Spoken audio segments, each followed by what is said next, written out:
Welcome back, space dreamers.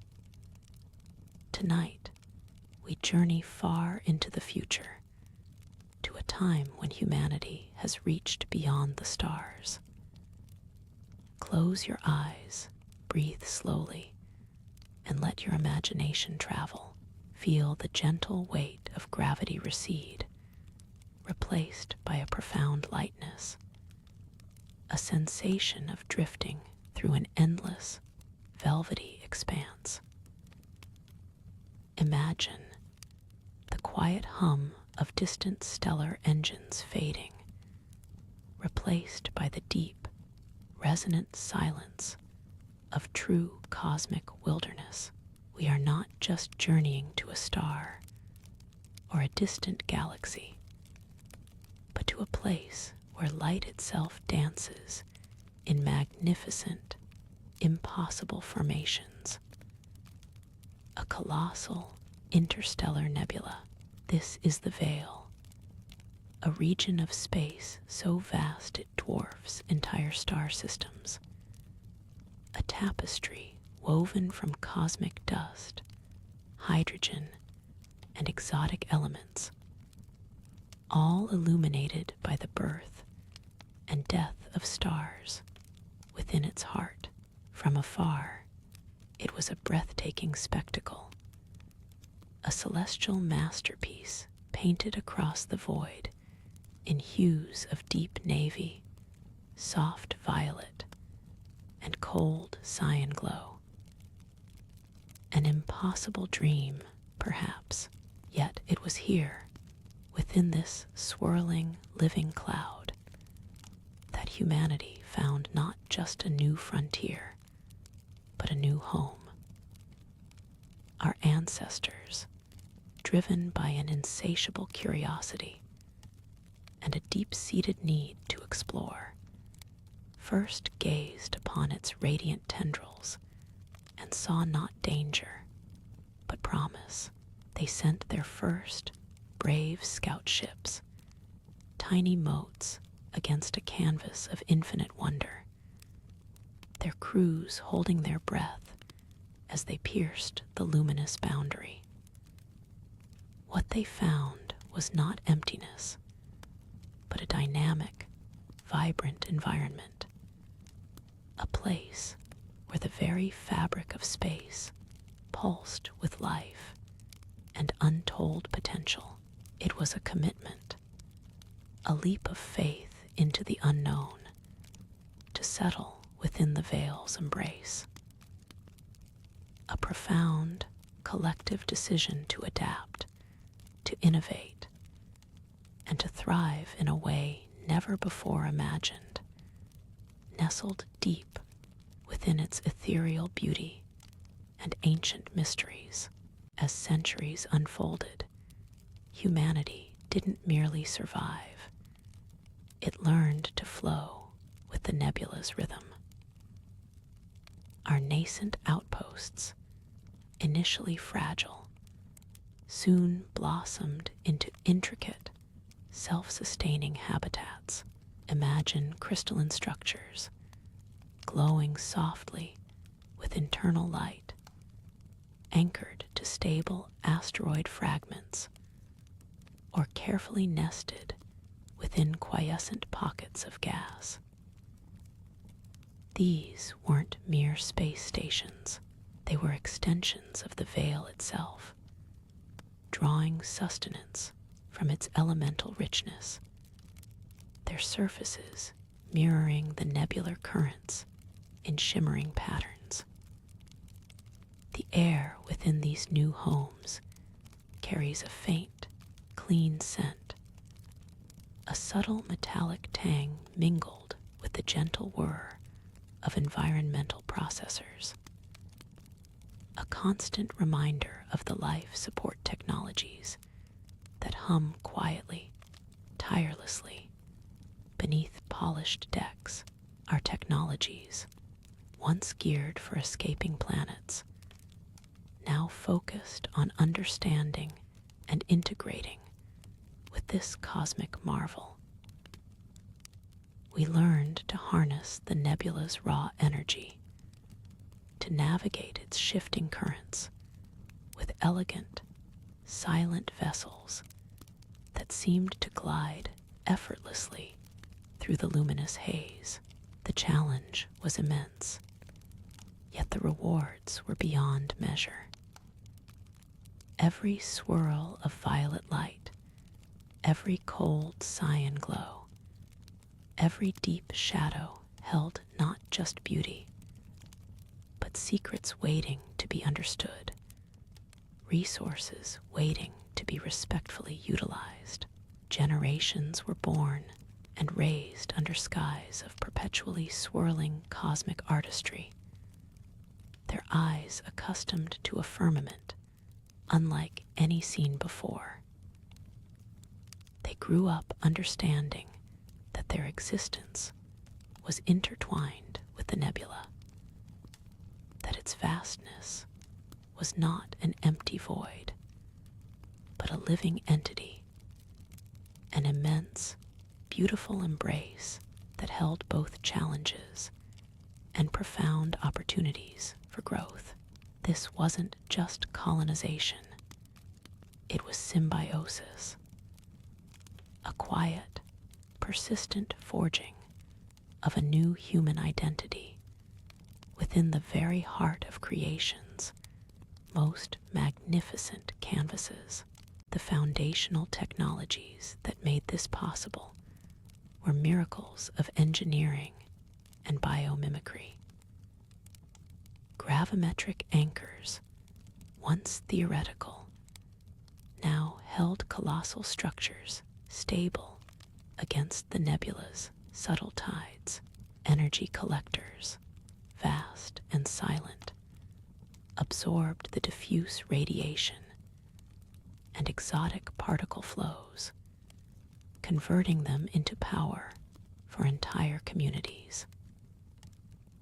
Life support systems, intricately bioengineered, recycled every atom and nurtured bioluminescent gardens that bathed living spaces in a soft, ever-shifting light.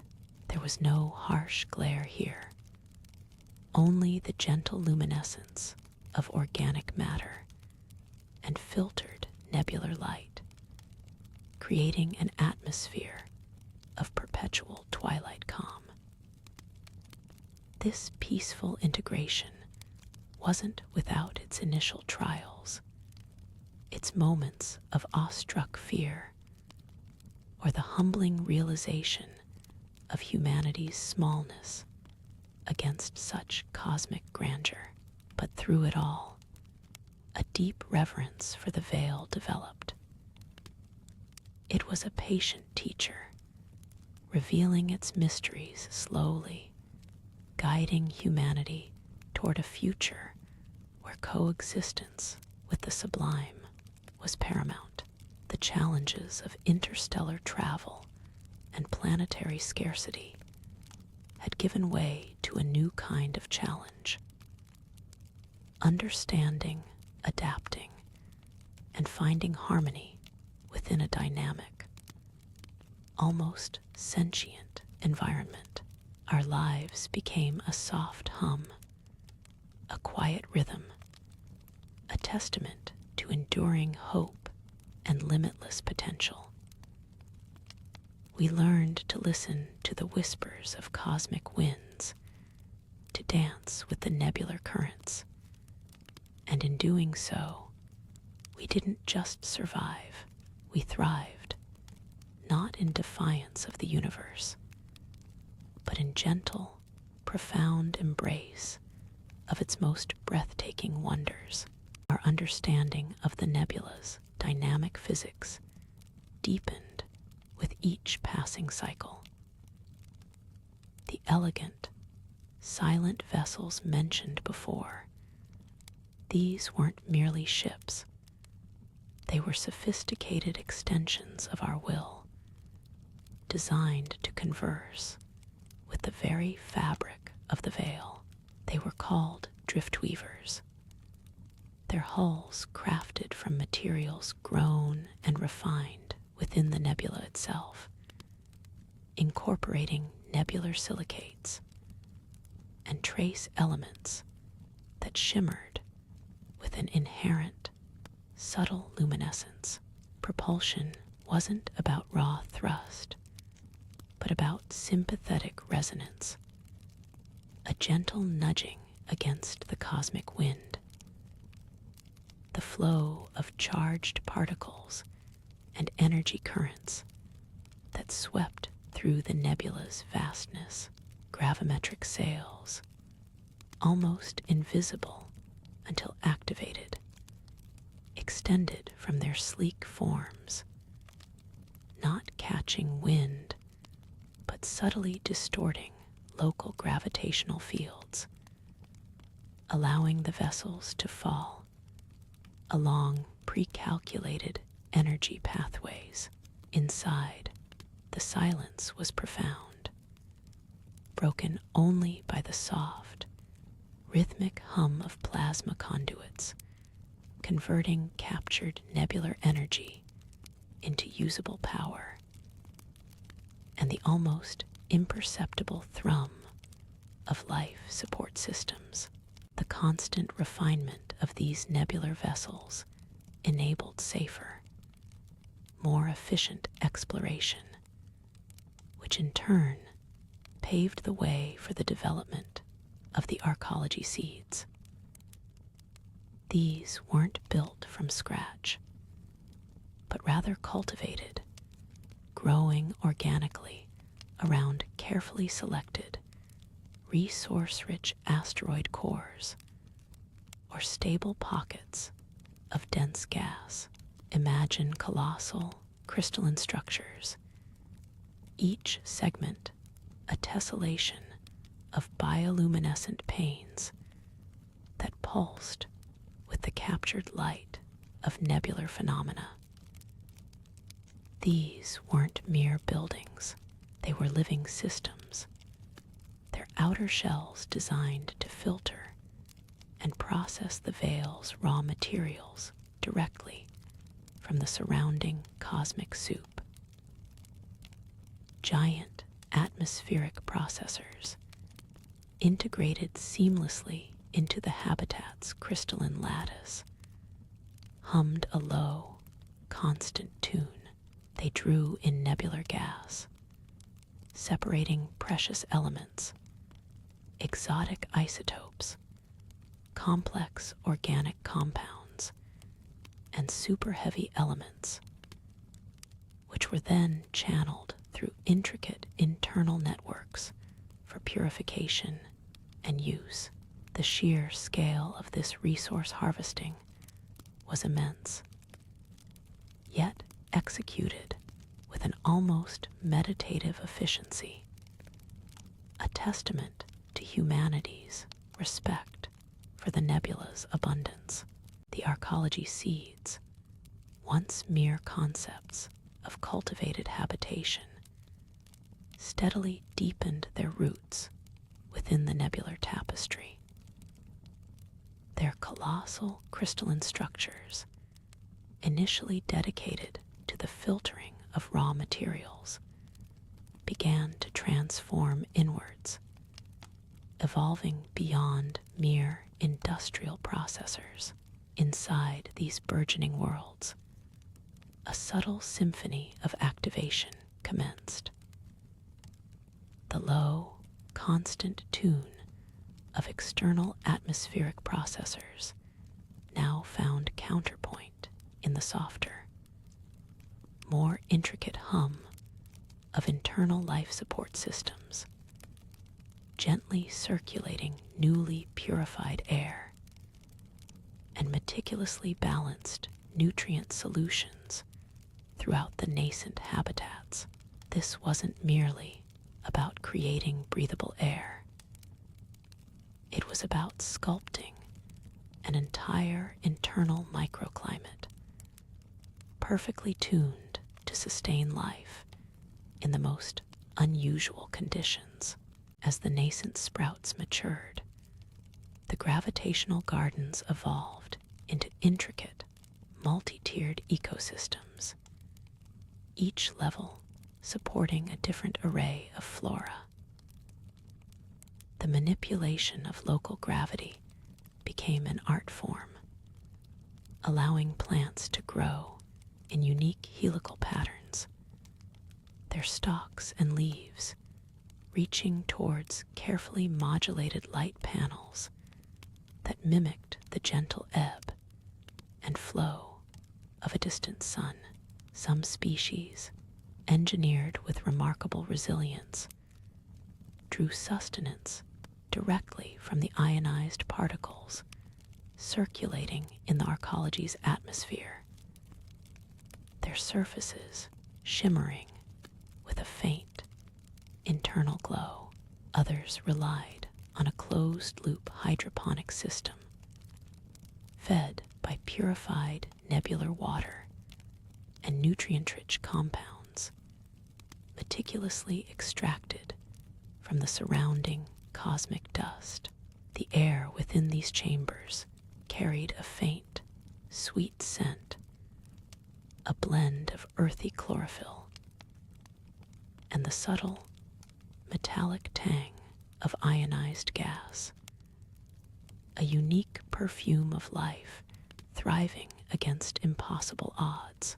Here, gravity was not a constant, but a tool, sculpting botanical wonders that could never exist on a planetary surface. Beyond the gravitational gardens, dedicated bioluminescent farms extended, their purpose slightly different, but equally vital to the arcology's self-sufficiency. These vast, cavernous spaces were filled with arrays of cultivated bioluminescent organisms, not for food, but for light and energy production. Panels composed of intricate microbial mats glowed with a soft, steady radiance, converting captured nebular energy and processed atmospheric gases into a clean, renewable power source. The luminescence varied in color. A gentle, cool cyan in one section, a warmer, deep violet in another, each hue indicative of a specific energy output or biochemical process. These living light sources bathed the internal corridors and common areas in a perpetually gentle twilight, eliminating the need for artificial lighting and creating an atmosphere of serene calm. The air in these sections was imbued with a faint, almost imperceptible ozone-like freshness, a byproduct of the biological energy conversion. As the gravitational gardens within the arcologies bloomed, a new imperative drew humanity's gaze outwards. The colossal crystalline structures, once primarily internal processors, began to gently unfurl subtle tendrils into the surrounding nebular currents. These filaments, translucent and responsive, were not for drawing raw materials, but for sensing the flow of exotic particles and the whisper of distant energy signatures. A quiet, resonant hum, far below human hearing, emanated from their cores, signaling a deeper connection with their cosmic host. This delicate sensing soon transitioned into precise harnessing. Deep within the nebula, where cosmic winds gathered into slow, majestic storms of ionized gas and shimmering dust, specialized crystalline arrays unfolded. These weren't violent, tempestuous events, but rather vast, slow motion vortices of energy, visually breathtaking and immensely powerful. The arcologies, positioned with meticulous care, allowed these gentle storms to wash over their energy collecting membranes, absorbing the latent power with an almost imperceptible vibratory hum. It was a dance of immense scale, the structures breathing in cosmic energy, converting the raw force of the nebula into a steady, life-sustaining flow. To remain gracefully poised within these dynamic currents, or to deliberately traverse the nebular depths, the arcologies employed a system of current manipulation sails. These vast, almost invisible energy fields rippled outward from key points on their crystalline hulls, gently deflecting or channeling the nebular flow. It was a form of cosmic sailing, allowing these titanic structures to drift with purpose or hold steady against the most persistent cosmic winds. The subtle shimmering of these fields, almost like heat haze across a vast plain, was the only visible sign of their constant, silent work, ensuring humanity's homes remained secure and ever mobile within the nebula's embrace. The stars are waiting. If you enjoyed this voyage into tomorrow, subscribe for new journeys every week. Tell us in the comments where you would like to explore next. Sleep well, stargazer.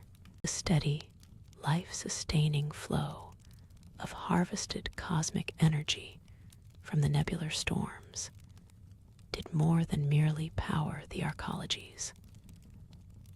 It also created a subtle, almost imperceptible energetic signature, a new beacon in the quiet depths. It was in the precise calibration of these vast energy-collecting membranes that the first true residents of the living cloud revealed themselves. Not with a grand entrance, but as a gentle, shimmering film, barely visible to the naked eye. Advanced spectral sensors, tuned to detect the most delicate fluctuations, first registered their presence.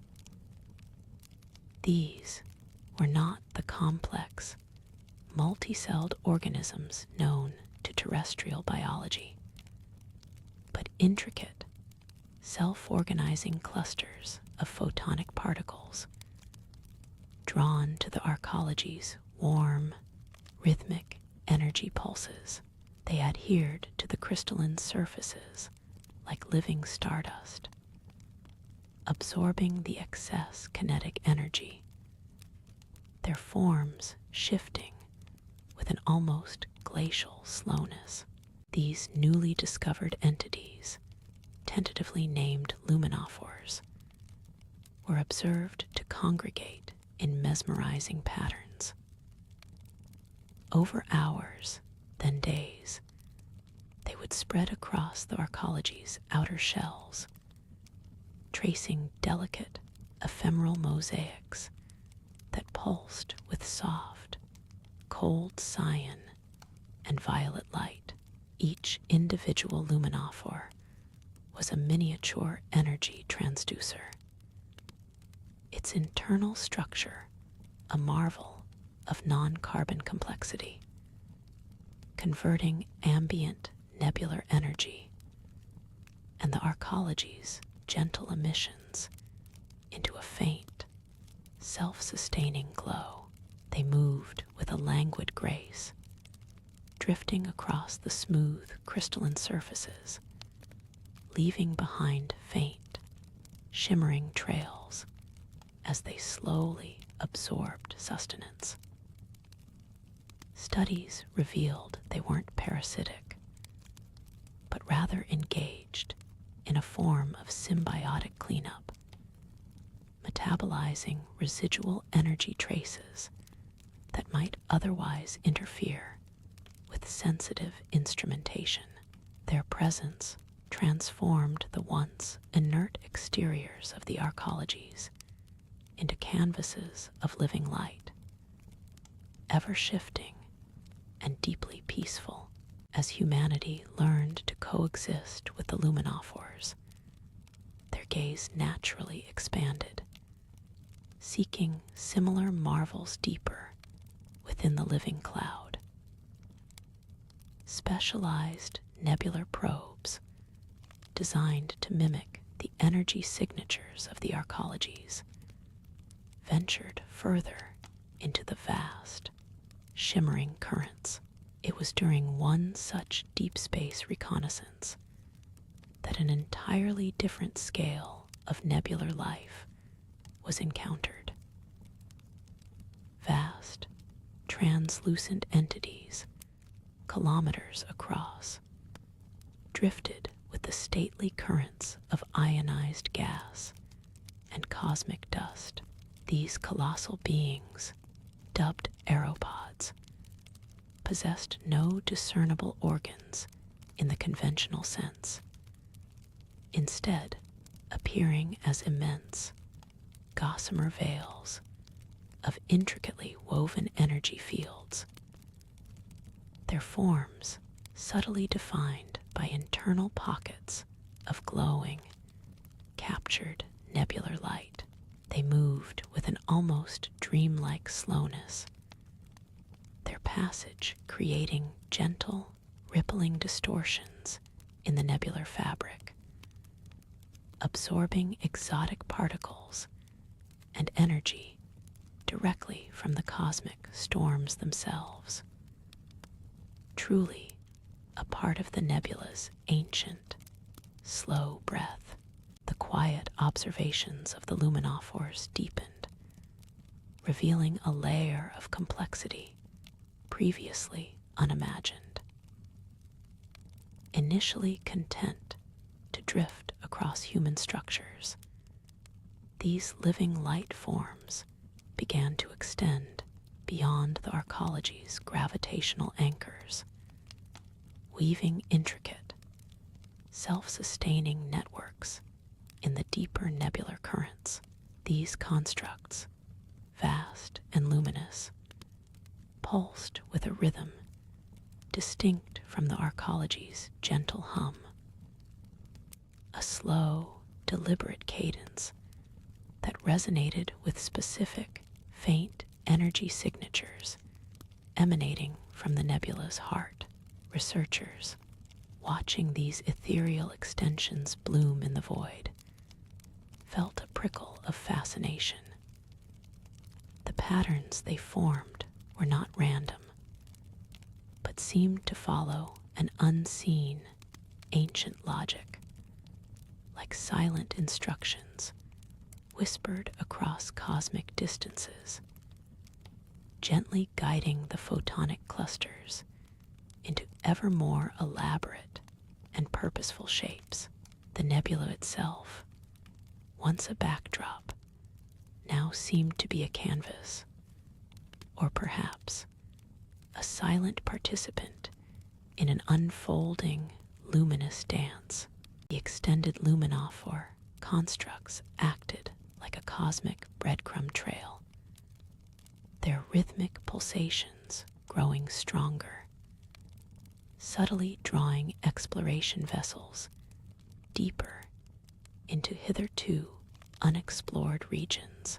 Following their lead, the automated probes and slow-moving observation craft eventually encountered a profound anomaly, a vast, perfectly spherical void within the roiling chaos of the nebula. This wasn't merely an absence of gas. The nebular currents flowed around its invisible boundary, with an unnerving, almost mathematical precision, forming a vast, silent eddy. No natural phenomenon could sculpt such a perfect, colossal sphere, defying the turbulent dynamics of the cosmic winds. It was a space of impossible stillness, a tranquil eye in the heart of the storm, hinting at an intelligence capable of manipulating reality on a truly grand scale. An unseen hand that had carved out a pocket of order from the primordial cosmic soup, venturing cautiously into the heart of the silent sphere. The probe's advanced spectral sensors strained to pierce the veil of ancient dust and faint, diffused light. There, within the impossible stillness, they began to resolve the ghostly outlines of titanic structures. These were not geological formations, nor the organic forms of nebular life, but colossal, dark crystalline platforms and spires, seemingly grown from the very fabric of space, yet bearing the unmistakable hallmarks of deliberate construction. Eons of nebular accretion had cloaked them in a fine, shimmering layer of cosmic residue. Yet an intermittent, internal luminescence, soft and deep violet, pulsed faintly from their depths.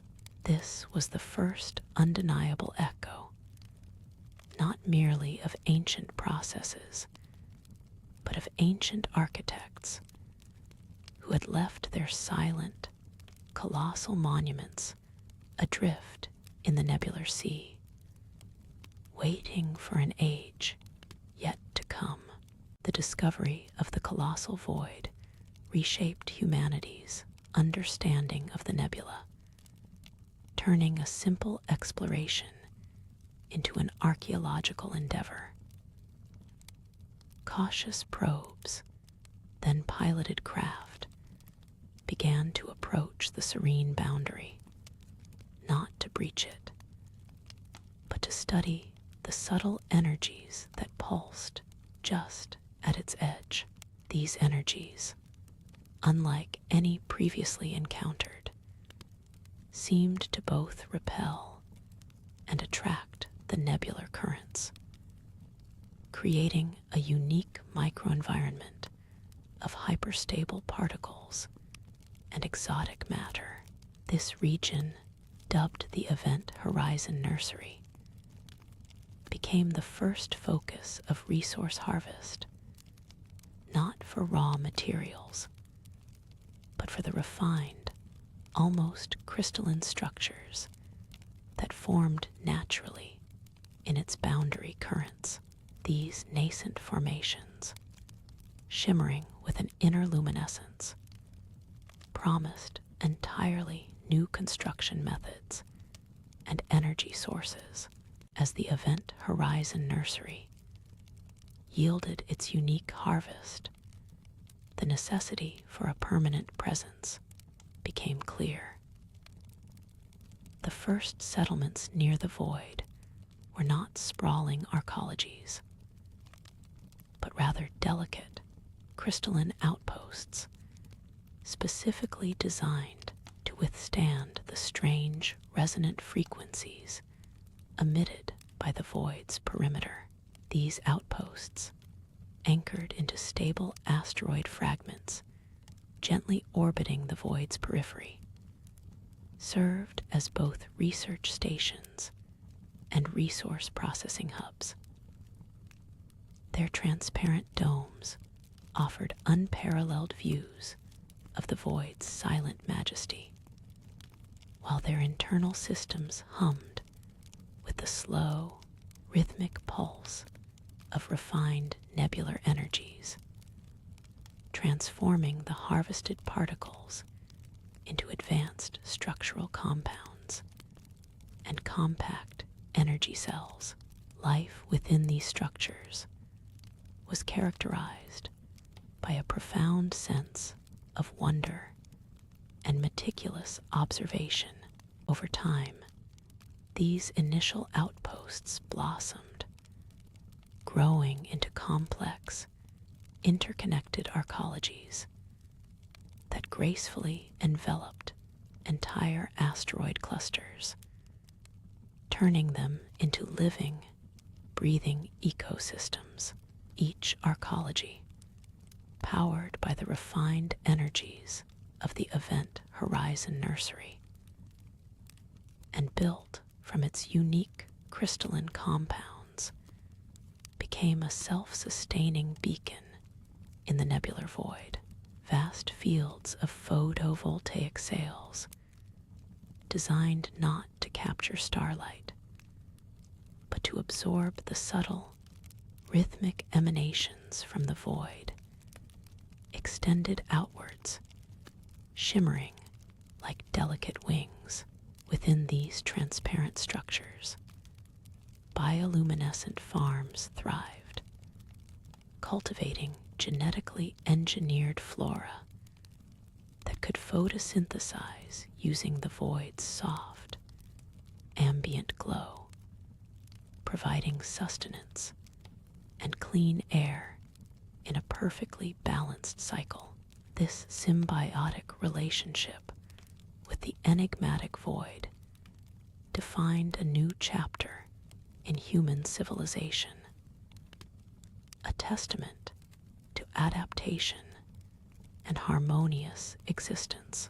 The very air within the crystalline outposts was a meticulously engineered breath, recycled and renewed through systems deeply entwined with the harvested nebular energies. Yet, life needed more than just air. It needed sustenance, a tangible connection to growth, even amidst the cosmic void. The profound challenge of agriculture in deep space, within the peculiar gravitic environment near the void's perimeter, was met with an exquisite blend of scientific ingenuity and quiet patience. Specialized gravitational gardens were developed, carefully sculpted pockets within the outposts where finely calibrated artificial gravity fields simulated terrestrial conditions, allowing roots to anchor and stems to reach upwards in a semblance of familiar earthly growth. Here, in these shimmering, often vertically stacked enclosures, the first layers of human survival took root, a vibrant testament to resilience. Delicate hydroponic trays, arranged in intricate spirals, pulsed with nutrient-rich solutions derived from processed nebular dust, enriched with filtered water, and invigorated by the faint, resonant frequencies of the void itself. As the outposts expanded their reach and deepened their understanding of the nebula's unique energies, so too did the ambition for diversity in their sustenance and for aesthetic integration into their living spaces. The initial cryoalgae, while robust and nourishing, began to give way to more complex forms of life, carefully engineered and adapted to harness the unique spectral qualities of the nebula's ambient light.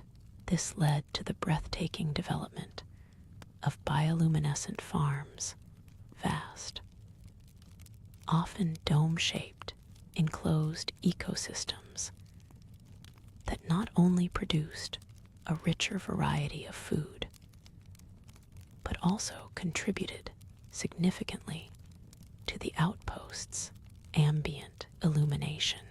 These revolutionary farms eschewed traditional artificial grow lamps entirely, relying instead on living, breathing light sources.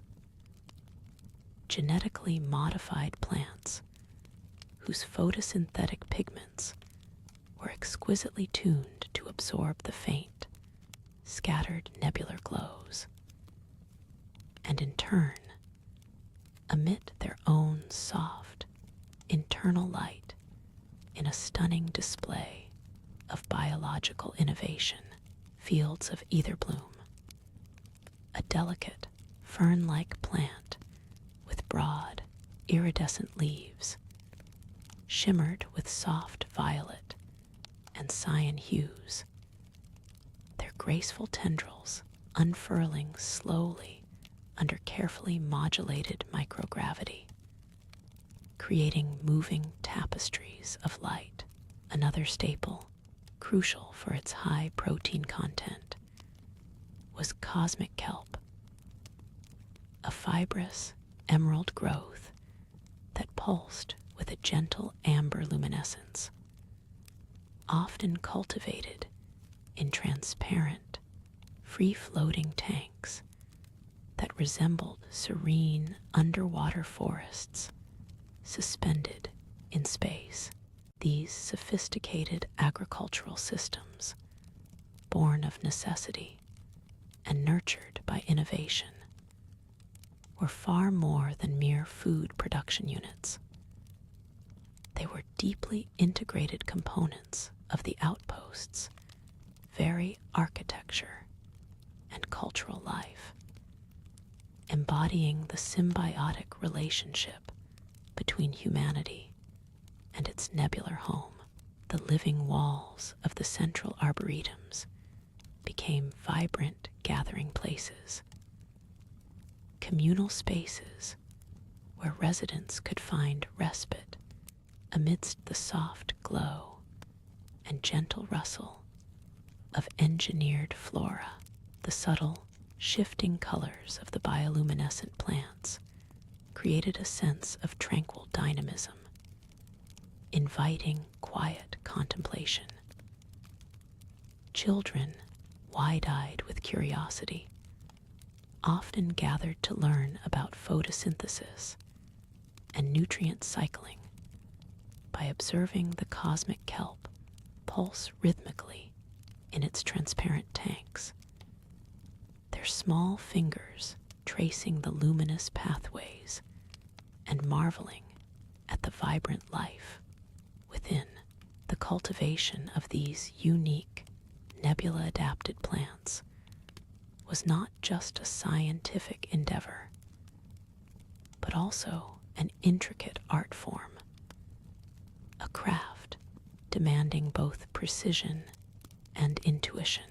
Specialized bio-gardeners dedicated their lives to understanding the subtle nuances of nebular light spectra, the precise atmospheric composition, and the intricate genetic expressions of each species, coaxing forth new variations and optimizing yields for both sustenance and aesthetic appeal. Beyond mere sustenance, the vivid flora of the nebular farms began to weave themselves into the very fabric of human dwelling, transforming functional spaces into living art. Either bloom and cosmic kelp were no longer confined to cultivation domes. Their gentle luminescence now illuminated communal gathering spaces, tracing delicate patterns across curved walls and forming softly glowing pathways through residential sectors. Architects and bioengineers collaborated to design living corridors where light-sensitive plants responded to subtle shifts in air current and gravitational flow, creating dynamic, breathing murals of light. These winding arteries of soft light connected the various domes and modules of the settlements, acting as tranquil veins that pulsed with the life of the outpost. Residents would often drift through these quiet havens, mesmerized by the slow, organic dance of light and shadow, finding a new kind of calm amidst the engineered tranquility. The vibrant hues of violet, cyan, and amber pulsed with the outpost's own rhythm. A silent, comforting heartbeat felt throughout the intricate crystalline structures as these settlements expanded deeper into the nebula's embrace. The necessity for seamless navigation and interconnection grew, weaving a network of human presence across vast cosmic distances. New forms of veil skimmers emerged, sleek, silent vessels designed to glide effortlessly through the swirling dust lanes and diffuse energy fields, their hulls shimmering with adaptive camouflage that mirrored the nebular gases. These weren't merely transport vessels. They were often mobile habitats, self-contained havens that linked smaller, specialized outposts focused on unique resource extraction or observational duties. Their pathways were guided not by traditional navigation beacons, but by resonance paths, subtle gravitational and energetic currents within the nebula, mapped and understood over generations of careful study. A journey aboard a veil skimmer was an immersive experience, with panoramic viewports offering breathtaking vistas of slowly unfolding nebular beauty. Occasionally, a skimmer would pause in a particularly luminous cloud, its occupants observing a slow, majestic nebular current shift, a cosmic ballet unfolding silently outside their panoramic viewports. This constant dance with the nebula, the integration of living light into every corner, and the reliance on its subtle currents, began to subtly reshape human routines and social fabrics, creating traditions unique to their nebular existence. Evenings in the larger cloud cities weren't marked by artificial day cycles, but by the gradual dimming and brightening of the nebular glow, filtering through vast, translucent domes. Communities gathered in drift chambers, large, low-gravity spaces where individuals could float gently, practicing nebula meditation, a quiet communion with the faint, resonant frequencies of the surrounding cosmic energies. Here, under a ceiling of slowly shifting light from either bloom and the amber pulse of cosmic kelp, stories were shared in hushed tones, ancient myths rewoven with nebular threads, and dreams woven into the fabric of the shared cosmic lullaby. The gentle currents within these chambers cradled those who sought solace, allowing thoughts to drift freely, unburdened by Earth's heavy gravity.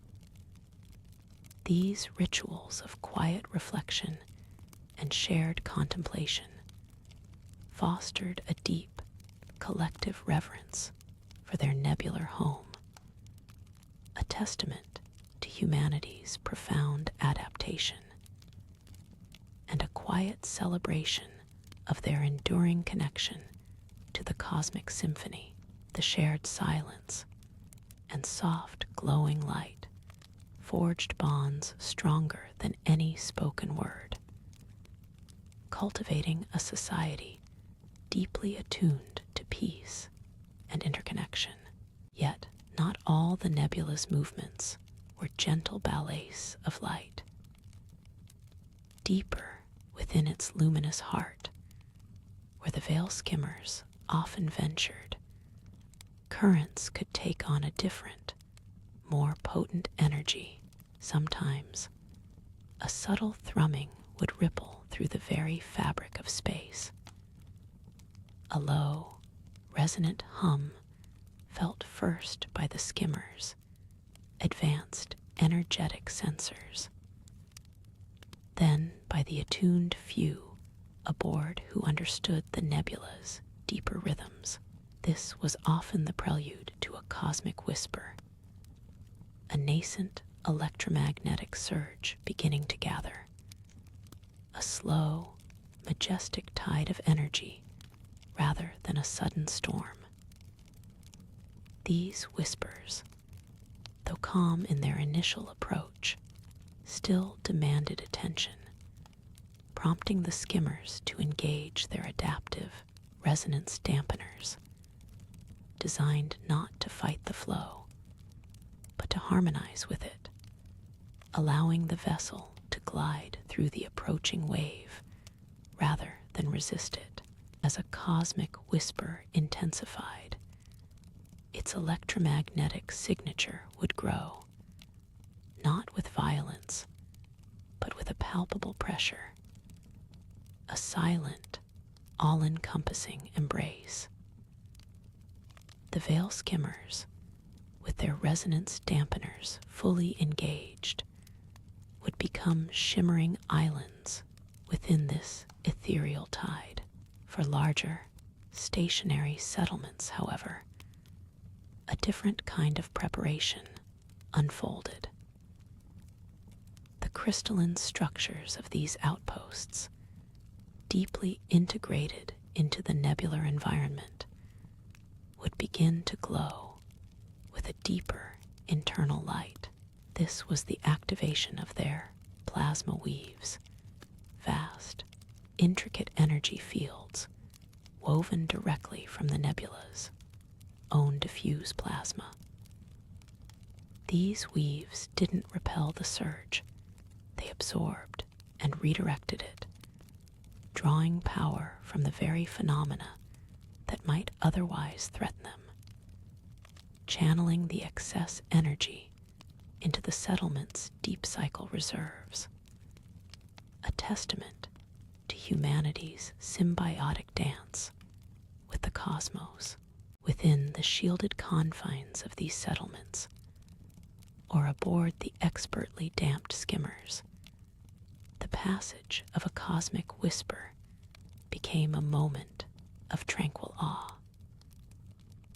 Occupants would gather at panoramic viewports, observing the silent, swirling energies beyond their protective fields. It was a unique form of cosmic meditation, understanding that these grand, powerful shifts were not threats to be feared, but essential pulses in the nebula's vast life cycle. Generations of data and experience had also given rise to the nebula weavers, individuals whose life's work was the deep study and nuanced prediction of these complex nebular currents and energy tides. They understood the whispers before they were even sensed by machines, their minds attuned to the subtle shifts in the cosmic loom, guiding humanity's presence ever more gracefully through the nebula's embrace. Ensuring resilience was a matter of understanding, not just defense. As the plasma weaves hummed with their deep, resonant absorption, the crystalline structures of the human settlements began to pulse with a light that was no longer merely reflective, but actively responsive. It was a phenomenon observed first by the meticulous energy stewards, then by all who lived within these shimmering outposts. The excess energy, rather than simply filling static reserves, initiated subtle, intricate patterns of bioluminescence across the settlement's surfaces. These patterns were not random. They ebbed and flowed with a gentle rhythm that seemed to mirror the nebular currents themselves, yet possessed a nuanced complexity never before seen.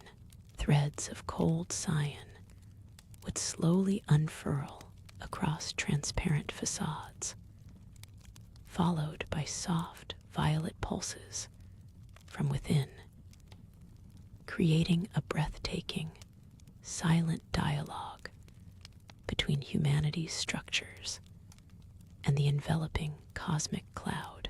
It was as if the nebula, now deeply integrated into the settlement's very being, was beginning to express itself through them.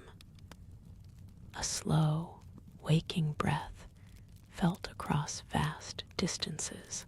Among the nebula readers, a unique cadre emerged, the ether weavers. These individuals, through generations of gentle, symbiotic interaction with the nebula's rhythms, had developed an enhanced sensitivity to its subtle electromagnetic shifts and energy patterns. They gathered in dedicated resonance chambers within the heart of the larger arcologies, circular spaces carved from crystalline rock, where the nebular influence was most potent. Here, bathed in the soft, fluctuating light of the plasma weaves, the weavers would enter a meditative state. Their hands, often gloved in fine, conductive filaments, would rest upon polished consoles that served as interfaces to the deep cycle reserves and the nebular currents beyond. They didn't merely monitor data readouts. They felt the pulse of the nebula, experiencing its whispers, not as electromagnetic surges, but as a symphony of gentle pressures, resonant frequencies, and shifting emotional tones.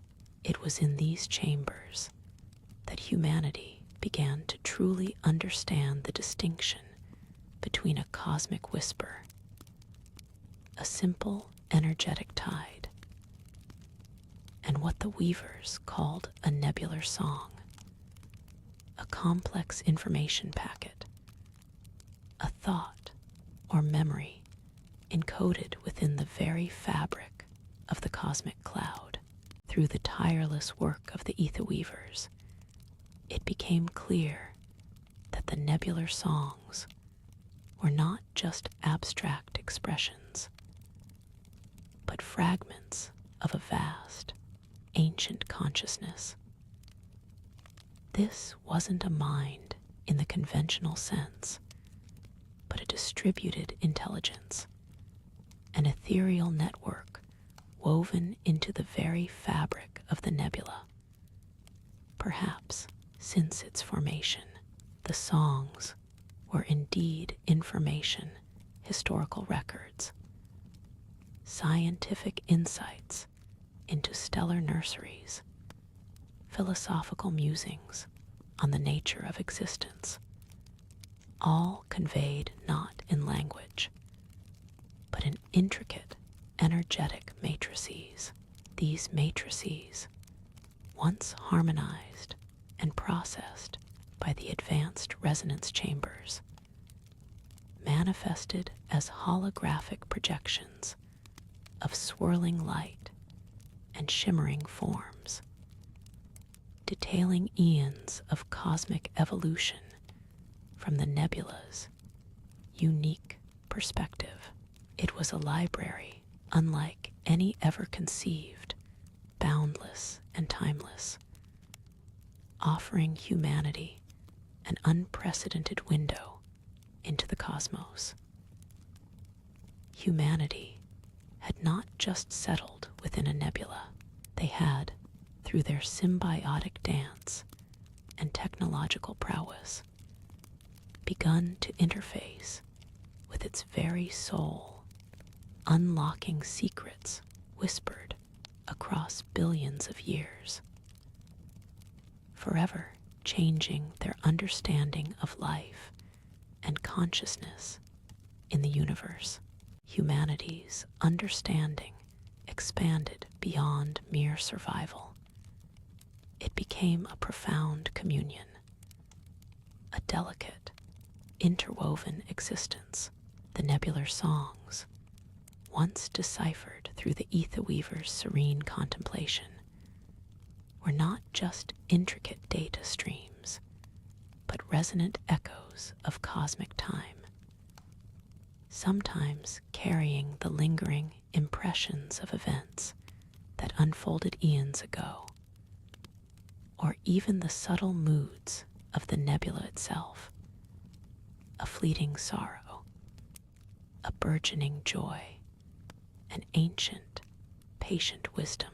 These complex packets of information, woven into the very fabric of space, became foundational texts for a new era of philosophy, art, and architecture, shaping the very soul of their civilization. Structures began to reflect the harmonious geometry embedded within these cosmic melodies. Their crystalline spires and sweeping arcs undulating with the nebular currents, breathing in tandem with the grand cosmic entity. Transparent facades shimmered with the nebula's shifting spectrum, and internal chambers resonated with the deep cycle energies. Children born within the nebula carried a subtle, inherent connection, their dreams often painted with the soft hues and rhythmic pulses of the surrounding cosmic cloud, their intuition honed by generations of quiet attunement. This was not a conquest of space, but a tender, symbiotic embrace, a quiet merger of consciousness and cosmos. The settlers, once distant observers, were now intrinsically part of the vast, living tapestry, their very souls intertwined with the nebular essence. Their lives unfolded with a quiet grace, each breath a gentle testament to this profound belonging, each generation deepening the connection further. The arcologies, once formidable shelters against the unknown, had organically evolved into extensions of the nebular landscape itself. Gardens of bioluminescent flora, specially cultivated to thrive on nebular energies, glowed with the cold cyan of distant nebular storms, their delicate petals unfolding in sync with unseen gravitational tides and subtle electromagnetic shifts. Within these serene spaces, the air hummed with a barely perceptible energy, a soft, life-giving breath drawn directly from the cosmos. Schools taught the children not only of human history and technological marvels, but also of the nebula's ancient geology, its intricate energetic cycles, and the subtle, empathic language of the ether weavers, fostering a deep respect for their unique home. Life here was a constant, tranquil lesson in interconnectedness, a silent, graceful dance with cosmic forces. Even the ships that traversed the nebular currents moved with a newfound reverence, their silent drives humming in harmony with the celestial music, their crews no longer pushing against the cosmos, but flowing with it, guided by instinct and the weaver's gentle readings. This deep integration fostered a unique sense of peace, a quiet confidence born from living in harmony with something immeasurably grander than themselves, a profound sense of having found their true place. The vastness that once instilled awe and wonder, and perhaps a touch of fear, now cradled them, a cosmic cradle humming with endless, gentle potential, offering comfort and continuity. And so, humanity thrived, not merely survived, but flourished with an evolving consciousness within the very heart of the interstellar nebula. The mysteries were far from all solved. Indeed, each nebular song deciphered revealed new layers of cosmic complexity, new profound questions to ponder under the soft, diffused glow of distant stellar nurseries. But the initial fear of the unknown, of the alien and immense, had long since receded, replaced by an abiding sense of wonder and patient anticipation, an eagerness for the next whisper. The ancient echoes continued to resound. The nebular currents continued their slow, majestic dance, and humanity, now a true, indigenous child of the nebula, continued to listen, to learn, and to grow, perpetually evolving. Their journey was not an endpoint, but an eternal unfolding, a quiet testament to resilience and adaptation, a gentle dream held within the vast, shimmering expanse of the living cloud, as the soft, undulating light of the nebular heart pulsed, casting long, ethereal shadows across the crystalline habitats and the silent, meditative chambers. A deep, pervasive calm settled over all. The universe, in its incomprehensible immensity, was also home, a lullaby of cosmic dust and starlight, inviting all to rest, to dream deeply, and to embrace the infinite horizons that awaited, both within and beyond the luminous veil, far beyond the familiar, luminous fields where the arcologies nestled. New currents began to whisper. These were the whispers from the nebular periphery, realms where the cold cyan light thinned into deep violet, and the energetic hum shifted to a frequency barely perceptible, even to the most finely tuned sensory arrays. It was not an emptiness, but a different kind of fullness, a deeper silence that invited profound contemplation. Expedition vessels, sleek and shimmering like polished river stones, now ventured into these outermost reaches. Their journeys were measured not in speed, but in patience, each light cycle bringing them deeper into the unknown. Their silent drives merely a gentle nudge against the cosmic flow, guided always by the ether weaver's serene insights and the subtle pull of the nebulous heart they carried within themselves. This expansion wasn't driven by conquest, but by an inherent human curiosity, softened by the wisdom of the nebula, a desire to understand every fold of their cosmic cradle. The air within these ships, too, held that familiar hum, a constant reminder of the life-giving essence they breathed. Within the ship's quiet, central chamber, an ether weaver sat, fingers lightly brushing over a shimmering console that projected a three-dimensional map of the surrounding nebular fabric. The map pulsed with familiar energy flows, but at its distant edge, a new pattern began to emerge, not chaotic, but profoundly ordered, like a melody played on an instrument unknown.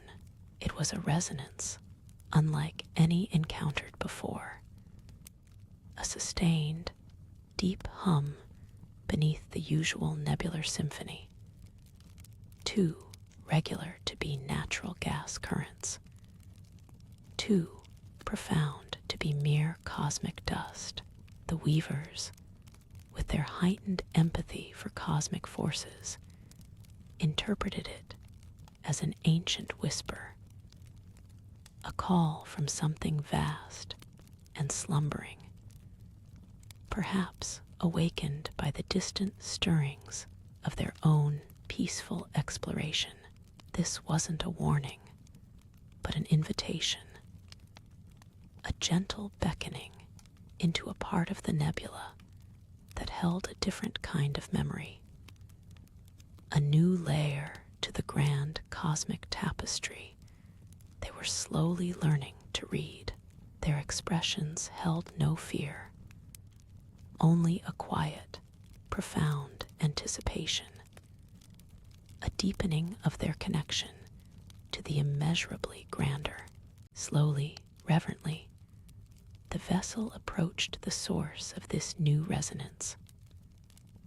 What unfolded before them was not a storm or a new star, but a colossal structure, half shrouded by the deepest veils of the nebula.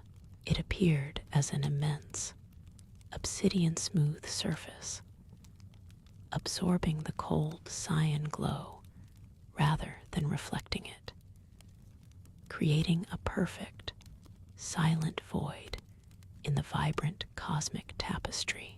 Yet, along its impossibly straight edges, faint, intricate geometric patterns of light flickered, as if distant stars were trying to pierce through an ancient, light-eating membrane. This was the rift's edge, a boundary unlike any they had encountered, a testament to a presence far older than human memory, perhaps even older than the nebula itself. It exuded an aura of immense, quiet power, a dormant titan awaiting acknowledgement. The ether weavers, with their heightened empathy for cosmic forces, interpreted the new resonance not as a warning, but as an invitation, a gentle beckoning into a part of the nebula that held a different kind of memory. Their serene insights guided the silent drives of exploration vessels, now attuned to this deeper, ancient whisper. This wasn't merely a journey through physical space. It was a venture into the nebula's profoundest depths, a quest to understand its very consciousness. As the subtle hum grew, the surrounding nebular fabric shifted, revealing faint, almost imperceptible filaments of energy that pulsed in rhythm with the newly detected call.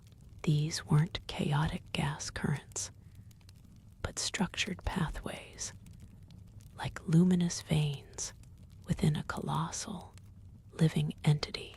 The path led deeper, past regions of familiar, swirling gas and vibrant stellar nurseries, into a zone where the nebular gases themselves coalesced into structures of impossible geometry. Here, humanity's established outposts began to dot the cosmic canvas, not as intrusive foreign bodies, but as shimmering extensions of the nebula itself. These weren't merely stations, they were living cities, vast arcologies carved from colossal asteroids, or grown from condensed nebular ice, their exteriors reflecting the soft, varied hues of their surroundings. One such marvel, known as Ethelberg, appeared like a colossal crystal formation, its facets refracting nebular light into a breathtaking internal spectrum. Its delicate spires reached out, not to conquer, but to gently harvest the free-floating elemental particles and subtle energy currents. Its entire ecosystem sustained by the nebula's generous embrace. Within its transparent domes, the atmospheric processors hummed a quiet, reassuring rhythm, converting raw nebular gases into breathable air, a constant reminder of their profound reliance on their cosmic home.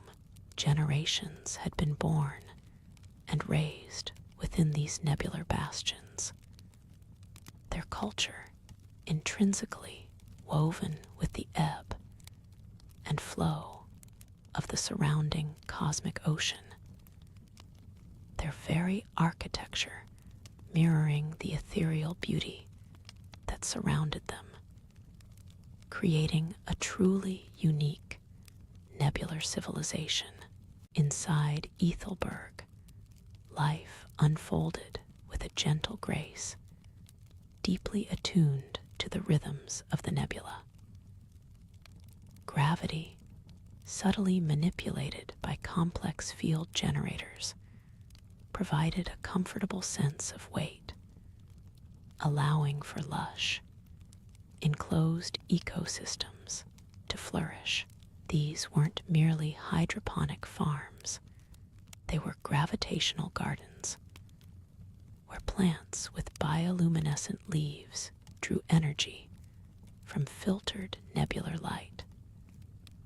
Their soft glow illuminating pathways and communal spaces, unique nebular flora, genetically engineered to thrive in the exotic atmospheric compositions, twisted and unfurled in impossible shades of violet and emerald, producing nutrient-rich air and sustenance.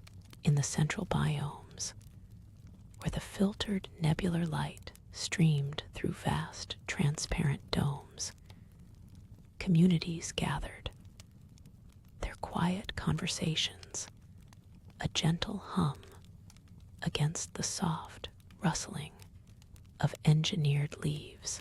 Children learned of cosmic currents and nebular ecology, their lessons often taking place amidst these glowing gardens, a constant education in symbiosis.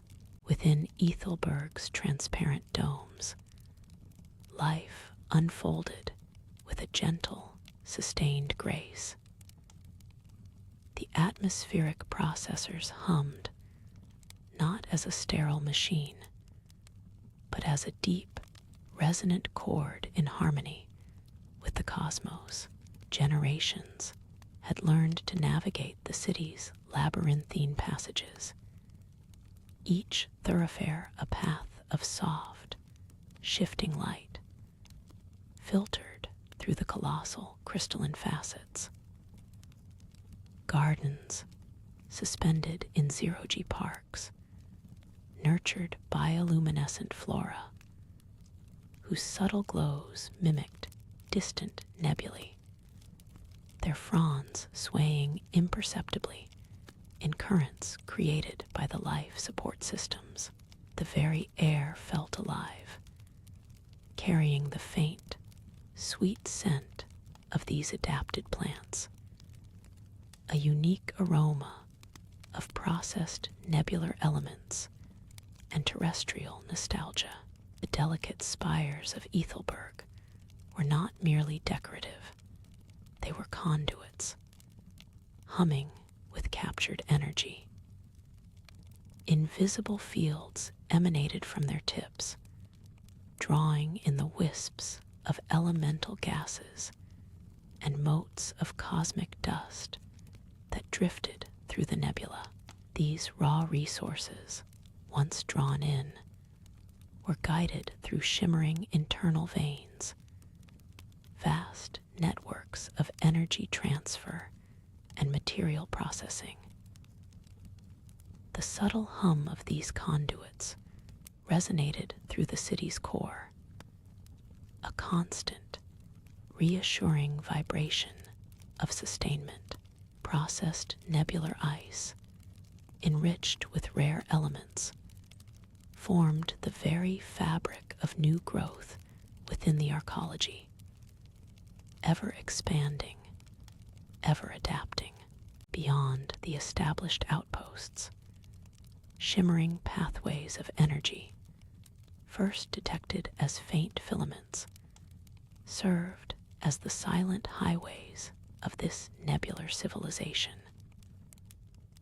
Young pilots, born with an innate understanding of the nebula's currents, guided sleek, silent skimmers along these luminous routes, their vessels, crafted from condensed nebular ice and reinforced with alloys of processed stellar dust, moved with an almost organic grace, exploring nearby anomalies or connecting distant asteroid cities.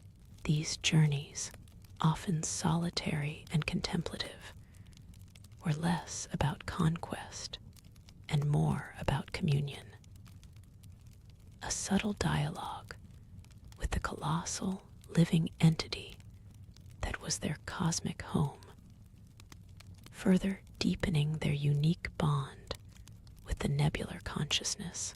Beyond the immediate structural expansion, the arcology of Ethelberg had developed an intricate internal circulatory system, a marvel of bioengineering and material science.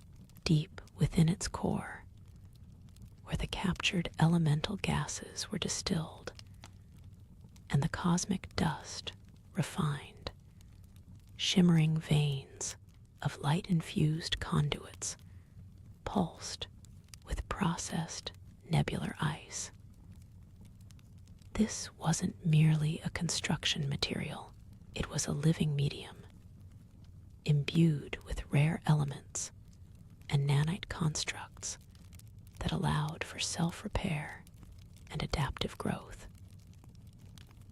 These crystalline pathways, sometimes as narrow as a human vein, sometimes vast enough to allow maintenance drones to traverse, quietly delivered their precious cargo to every growing facet of the city, a network of bioluminescent nutrient streams, faintly glowing with soft blues and violets, paralleled these veins, carrying refined energy and molecular building blocks to support the arcology's expansive needs. Each new crystalline pane, each lengthening spandrel, would slowly form, often over cycles of weeks, coalescing from these nutrient-rich flows. This organic growth wasn't confined to the structural integrity of the arcology alone. It extended to the very sustenance of its inhabitants. Far above the bustling processing hubs, nestled within the lighter outer domes, lay the renowned gravitational gardens. Here, the concept of cultivation had been utterly reimagined. Instead of traditional soil, vast, swirling currents of enriched nebular particulate formed the nutrient beds, gently held in place by low-level gravitic fields. Within these ethereal soil clouds, unique species of bioluminescent flora blossomed, genetically adapted over generations to thrive on specific frequencies of filtered nebular light.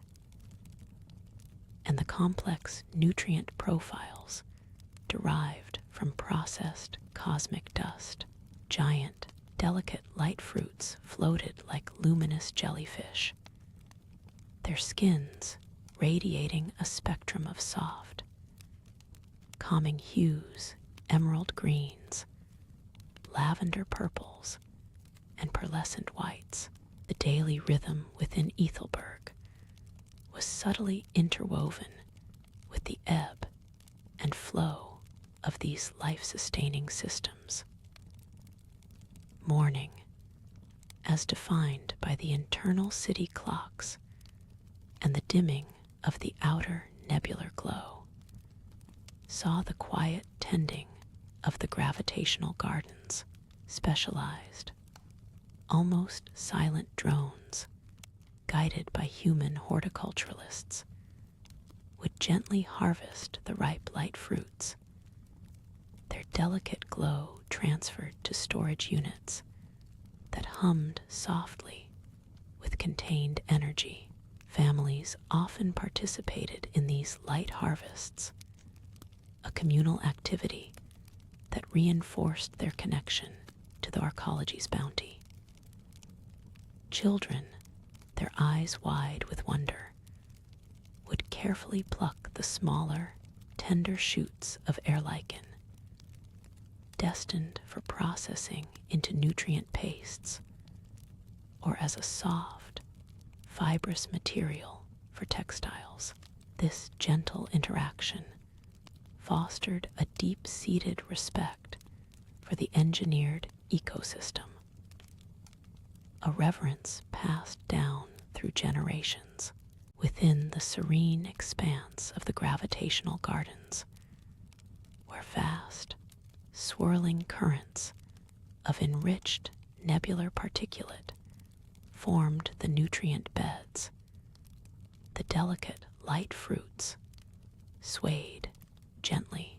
These luminous orbs, ranging from the size of a human fist to a small melon, drifted with an almost imperceptible grace.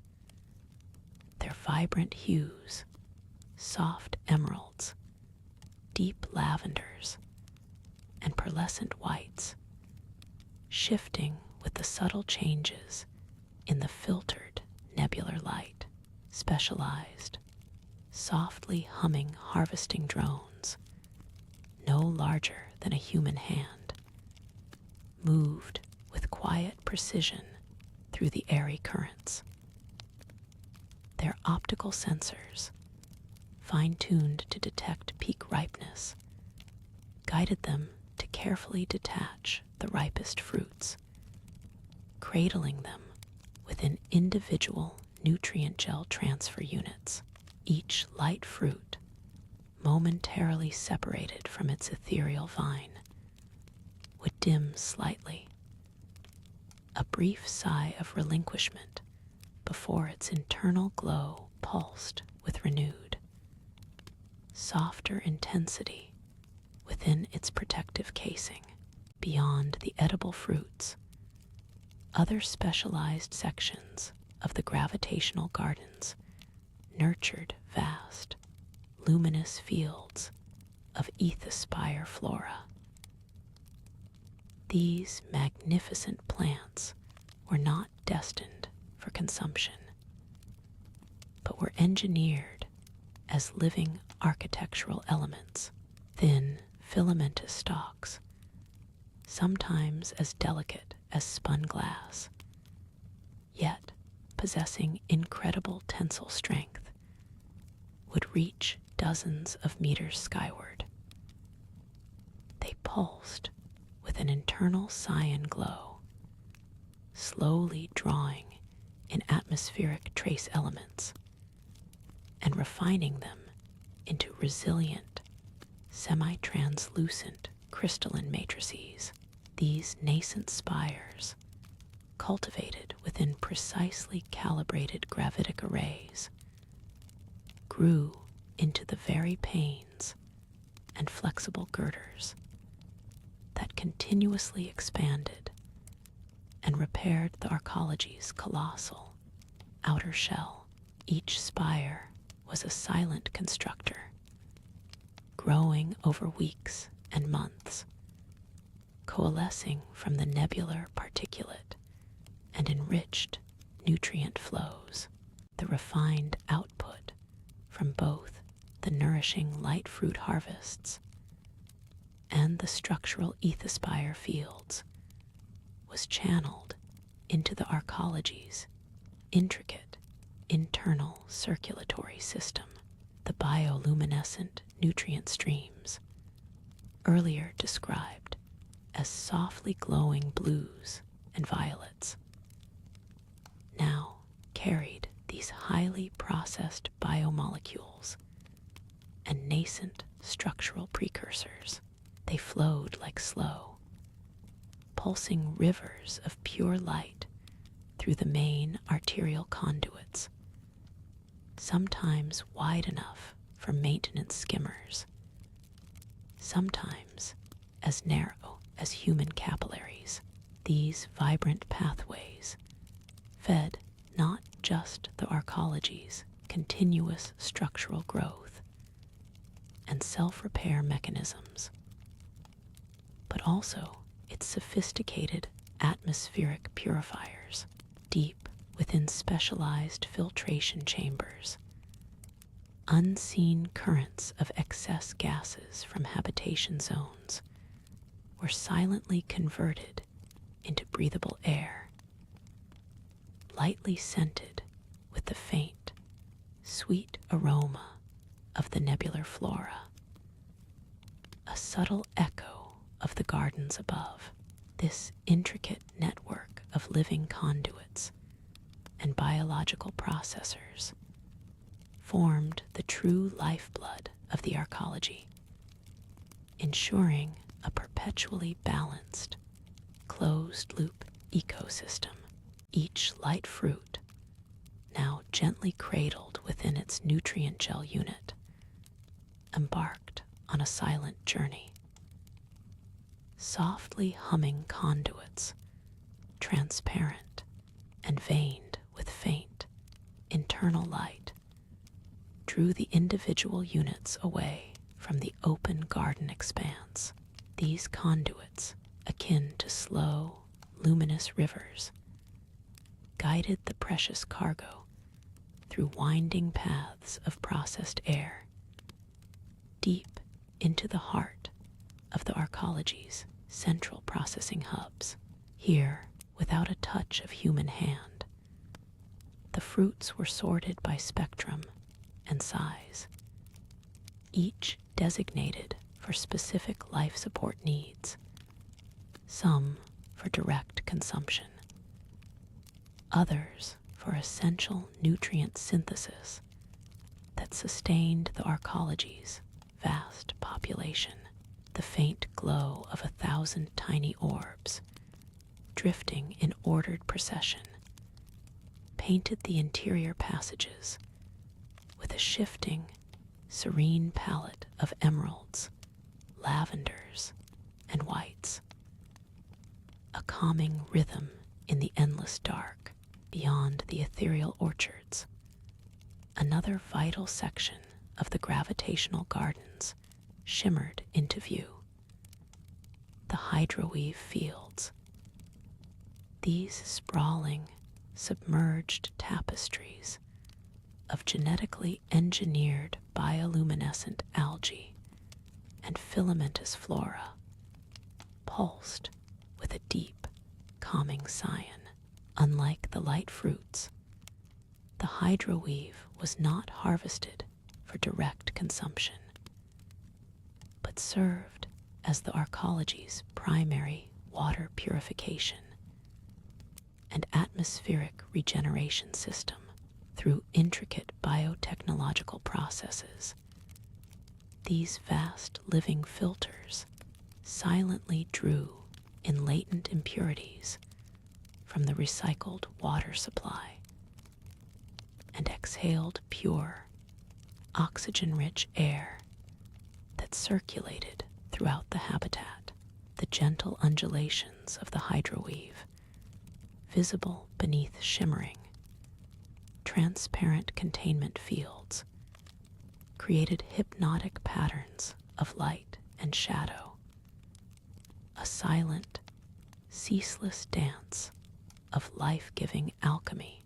Occasionally, small, autonomous maintenance drones, shaped like flattened, luminous discs, would glide over the surface, performing silent adjustments and monitoring the delicate ecosystem.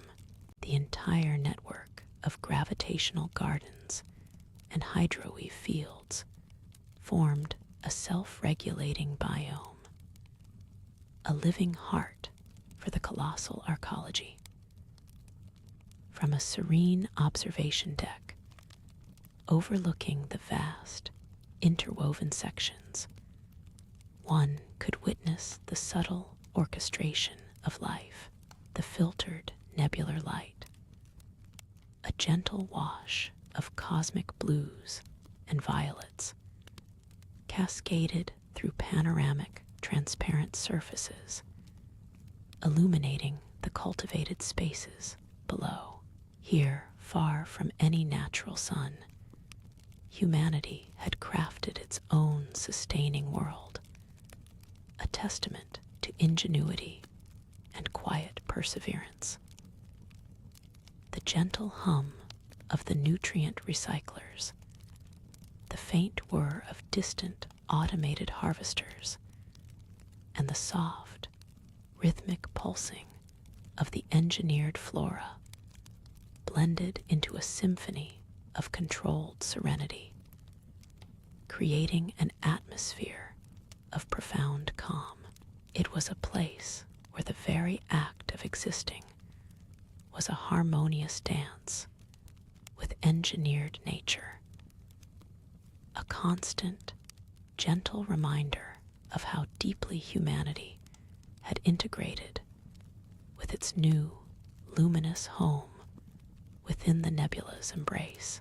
Beyond the gentle pulse of the hydroweave fields, beyond the inner serenity of the cultivated gardens, another marvel of nebular adaptation powered the arcology's serene existence. The immense, luminous veils, these gossamer thin, yet incredibly resilient energy collection, arrays unfurled from the arcology's outer shell, stretching hundreds of kilometers into the nebular currents like gigantic, iridescent jellyfish made of spun light. Each veil was a masterpiece of xenotechnology, designed to passively harvest the diffuse, low-energy plasma and exotic particles that swirled ceaselessly through the nebula, converting them into the steady stream of reliable power that nourished every system within the habitat. From a distance, especially when viewed from an approaching transport, they appeared as shimmering, translucent sheets of violet, emerald, and gold, subtly shifting in hue as they absorbed the faint, ambient energies of the cosmic cloud. Microscopic, phosphorescent conduits crisscrossed their vast surfaces like a living neural network, channeling the collected power inward, where it converged into glowing central arteries that pulsed with a deep, calming sapphire light. This silent, ceaseless intake of ambient cosmic energy provided the very foundation for all life support systems, all manufacturing processes, and all internal and external movement within the sprawling structure. Deep within the arcology's multifaceted core, where the collected nebular energy converged into pulsing conduits, vast processing caverns hummed with a softer, controlled light, a deep indigo glow emanating from within transparent tubes. Here, the raw power from the luminous veils was refined and precisely distributed throughout the complex. But this was also where other vital resources, meticulously harvested from distant nebular anomalies, arrived. Great, slow-moving cargo vessels, shaped like elongated, armored manta rays, crafted from obsidian-dark composites, would periodically dock at designated, shimmering points along the arcology's outer spine. These specialized ships were designed for the deepest, most hazardous reaches of the nebula, venturing into regions of higher nebular density, sometimes navigating through faint, crystalline dust fields, or siphoning elemental gases from nascent stellar nurseries.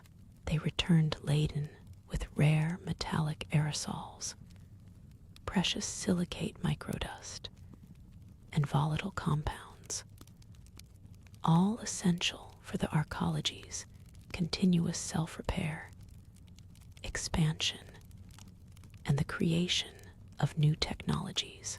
Once securely docked, automated systems initiated a gentle transfer, drawing the precious materials through vast, insulated pipes that glowed with a deep, internal indigo, like slow-moving rivers of pure potential.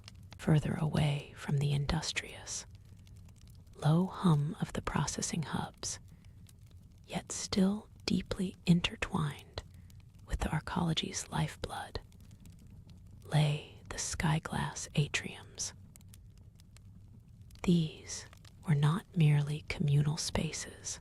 They were vast, shimmering transparent domes and labyrinthine tunnels built from advanced, nebula-resistant composites that seemed to vanish into the cosmic tapestry, offering panoramic, unobstructed views directly into the swirling cosmic ballet outside. These atriums were sanctuaries of quiet wonder. Here, the soft, cool light of the nebula itself, filtering through layers of protective shielding, bathed the tranquil pathways, lush internal flora, and scattered seating areas. Individuals or small groups would often gather in these luminous spaces, their forms gently silhouetted against the breathtaking, ever-changing canvas of deep purples, fiery oranges, and shimmering blues. They would sit or recline, some even drifting gently in low-gravity pockets, watching the slow, majestic dance of gas clouds, the distant, ephemeral twinkle of nascent stars, or the occasional ghost-like passage of another habitat vessel or nebular creature. The journey of the nebula's harvested bounty did not end at the docking points. The vast, insulated pipes, still glowing with their deep, internal indigo, like slow-moving rivers of pure potential, continued their silent descent into the arcology's intricate core. Here, within an immense network of crystalline refinement chambers, the collected nebular essence and precious dusts underwent a slow, deliberate metamorphosis. Walls of living silica, transparent and softly luminescent, pulsed with an almost imperceptible rhythm, resonating with the quiet hum of automated crystalline filters.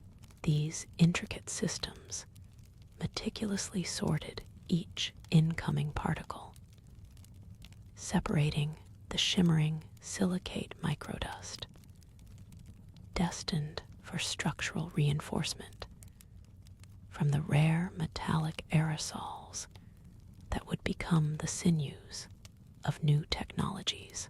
Volatile compounds, essential for the nascent synthetic biologies and atmospheric regulation, were siphoned into insulated conduits that glowed with a faint emerald hue, distinct from the deep indigo of their initial transit. From these purified reserves, new streams of energy and matter branched out, guided by intricate neural pathways of light that pulsed through the arcology's structural veins. Some of these precious flows led to vast automated fabrication arrays, where silicate microdust, now perfectly calibrated and suspended in shimmering energy fields, began to coalesce into robust new structural matrices. Slowly, imperceptibly, new sections of the colossal habitat began to form, extending like crystalline fractals, adding graceful, flowing curves to the arcology's existing form. These weren't mere additions, they were organic integrations, designed to enhance stability and expand living spaces without disrupting the existing equilibrium. Other streams fed into repair and maintenance systems, continuously scanning the vast surfaces of the arcology for any microscopic stresses or fatigue. caused by the gentle but ceaseless flow of nebular currents. Minute robotic drones, no larger than a human thumbnail, moved like silent motes of light within access conduits, patching microfractures with self-healing composites, reinforcing energy conduits, and ensuring the structural integrity of the entire magnificent construct. Even deeper within these nascent, expanding sections, specialized environments began to bloom, each designed to serve humanity's varied needs and desires. Delicate networks of bioluminescent conduits, intricately woven and fed by specific volatile compounds from the refinement chambers, unfurled across cavernous walls. They mimicked the soft, ethereal glow of distant nebulae, casting a gentle, shifting light that brought a calming beauty to the interior spaces. Within these carefully constructed pockets, synthetic ecologies began their slow awakening. Here, the first tendrils of engineered nebular flora, designed to thrive on the diffuse light and ambient energies permeating the arcology, started to unfurl. Their soft, vibrant hues of emerald and cyan promised future gravitational gardens, verdant havens, where humanity could connect with a simulated piece of home, surrounded by the deep, cosmic cradle they had built. Continuing from the structural reinforcement, the newly formed sections of the arcology began their transformation inward.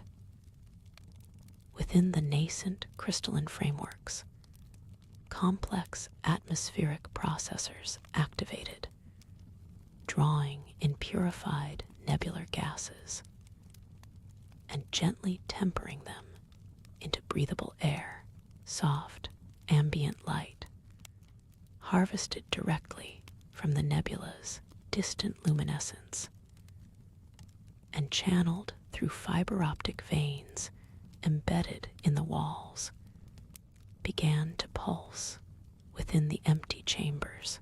This nascent glow illuminated the intricate patterns of the arcology's inner skin, revealing surfaces designed for warmth and quiet habitation.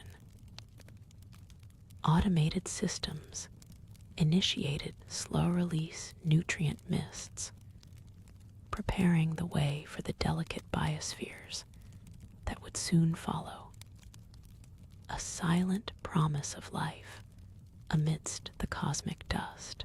As the air became stable and the light steady, the next layer of life began to unfurl.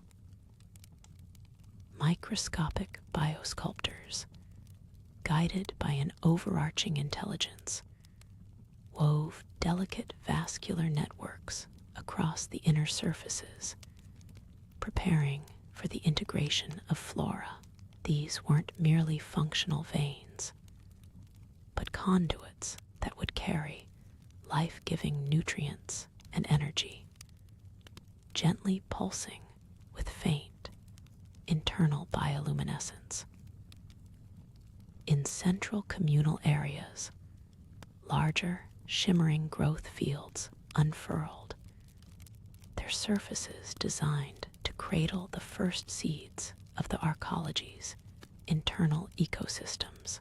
The quiet hum of environmental regulators harmonized with the nearly imperceptible shimmer of water vapor condensing on polished walls, preparing the habitats for their future inhabitants. Soon, the first botanical elements were introduced, not as fragile seedlings, but as pre-programmed synthetic grafts designed to thrive within the unique nebular conditions. These specialized plants, engineered for luminescence and atmospheric filtration, rooted themselves deeply into the vascular networks, their leaves unfurling with soft, self-generated glows of emerald and cyan. They drew sustenance not just from traditional hydroponic nutrients, but also from the subtle energy fluctuations within the arcology's crystalline matrix and the filtered nebular light.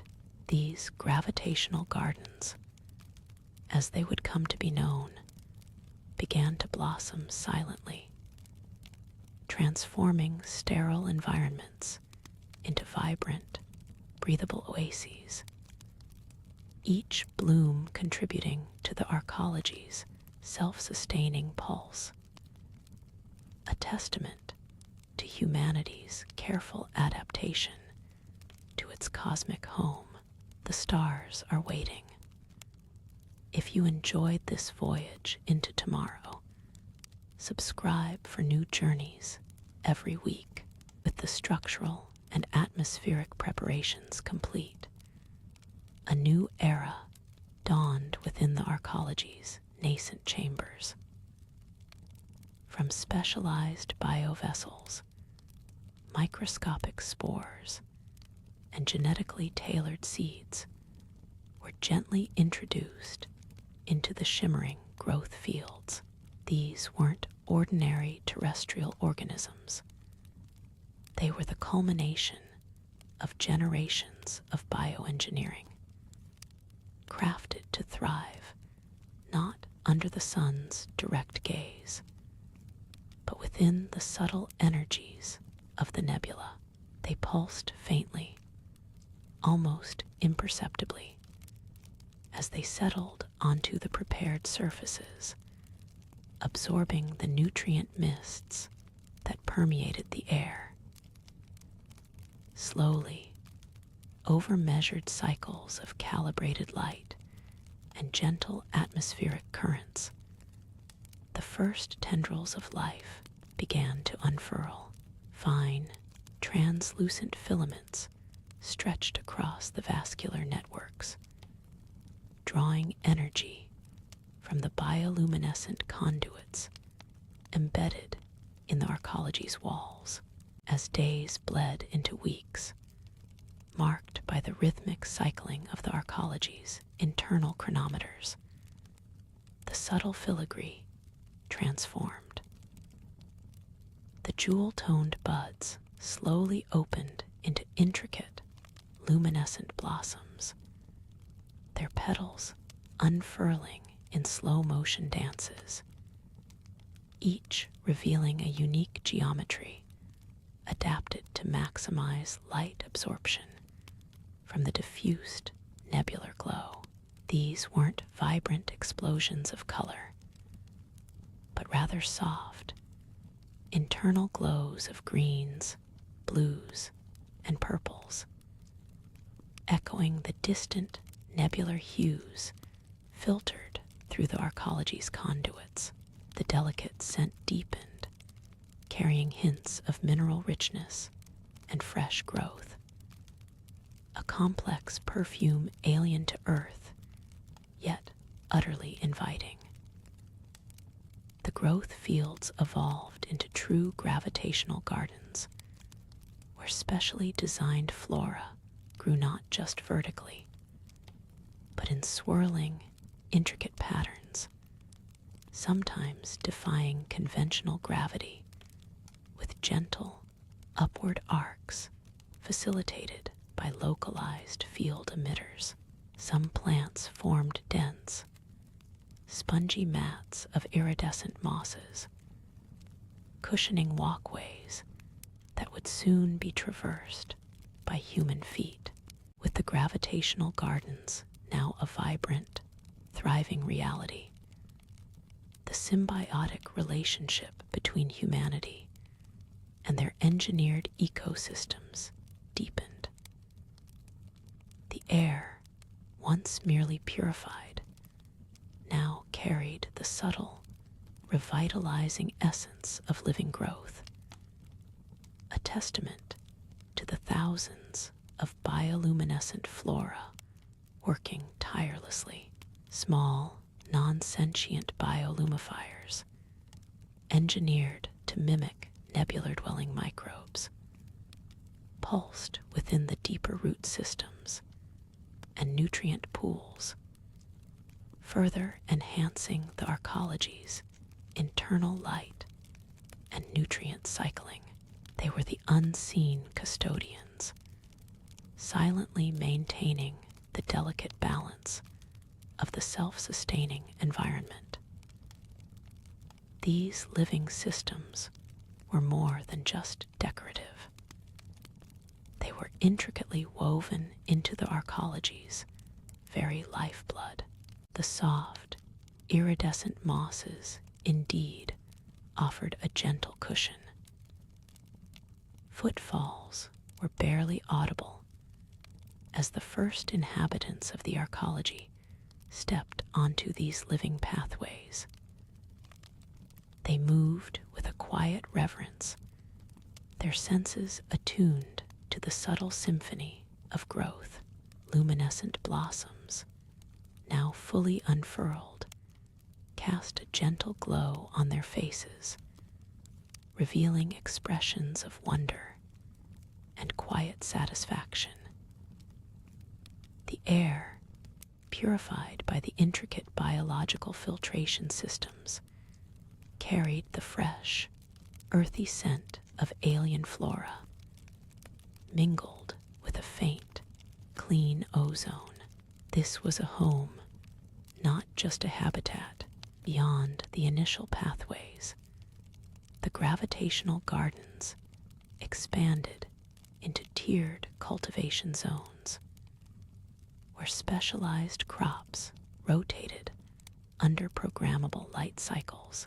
Each section was a microclimate, precisely tuned to coax forth the unique nutritional compounds from genetically optimized plants. Some zones displayed delicate crystalline structures, not mere decoration, but bioreactive matrices that absorbed specific nebular particles, transforming them into complex organic molecules essential for sustenance. The hum of environmental regulators was almost imperceptible, a low, soothing thrum beneath the soft rustling of leaves. These burgeoning ecosystems were more than just food sources. They were the very lungs of the arcology. Air circulated through biofiltration ponds filled with shimmering, photosynthesizing algae, their collective glow contributing to the ambient light. Water reclamation systems, integrated invisibly into the root networks of larger arboreal flora, processed and purified, returning pristine moisture to the environment. Every breath taken, every drop consumed, was a testament to humanity's careful partnership with this engineered nature, a symbiotic relationship within the greater, wild nebula. The gentle thrum was the heartbeat of this new world, a rhythmic assurance of life sustained. Within these tiered cultivation zones, human hands, often gloved and careful, moved among the luminescent flora. These were not mere farmers, but bioartisans, intimately connected to the cycles of growth. One such individual, cloaked in soft, adaptive fabric, knelt beside a cluster of crystalline bioreactive matrices, their fingers, adorned with subtle neural interfaces, brushed against the shimmering surfaces. The matrices pulsed with an internal light, a deep violet fading to a cold cyan, as they slowly absorbed rare isotopic particles from the purified nebular air, meticulously converting them into nutrient-dense compounds. Further within the arcology's core, the bounty of these gardens transformed. The harvest, carefully gathered, found its way into communal refectories, where low, sculptural tables glowed with soft, ambient light. Here, families and individuals gathered, their voices a low murmur, sharing meals prepared from the unique alien flora.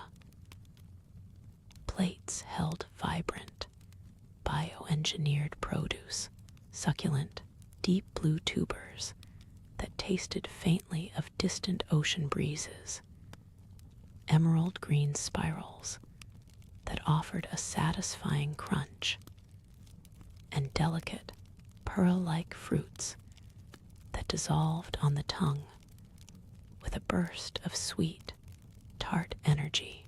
These were meals unlike any on old Earth, crafted not just for nutrition, but for comfort and a sense of shared belonging in this cosmic haven. The walls of these refectories were often translucent, offering veiled glimpses into adjacent sections where nutrient recyclers hummed with a soft, steady rhythm, ensuring that no resource was ever truly wasted. Beyond the inner sanctums of cultivation and communal life, the arcology itself presented its outward face to the vast nebular sea. Panoramic observation decks, crafted from incredibly strong, multi-layered transparent composites, offered breathtaking vistas of the swirling cosmic canvas. Here, the deep navy and soft violet hues of the nebula pulsed and flowed, a slow, cosmic ballet playing out in silent majesty. Far from being a mere spectator, the arcology was an active participant. Visible from these decks were the shimmering filaments of energy conductors, extending like delicate tendrils from the arcology's outer shell, gently siphoning free electrons and exotic energies from the nebular currents. These filaments, sometimes hundreds of meters long, glowed with an internal, cold cyan light, acting as both collectors and sensory arrays, feeding vital information and raw power back into the arcology's circulatory systems. The nutrient recyclers, once a subtle hum, gradually faded into the background as the architecture itself began to breathe.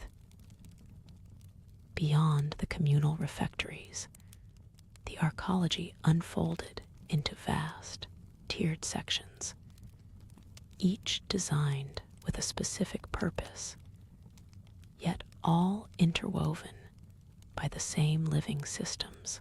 Great crystalline conduits, laced with bioluminescent algae, snaked through the habitats, carrying not just purified water and synthesized nutrients, but also gentle currents of warmth and cool, filtered air.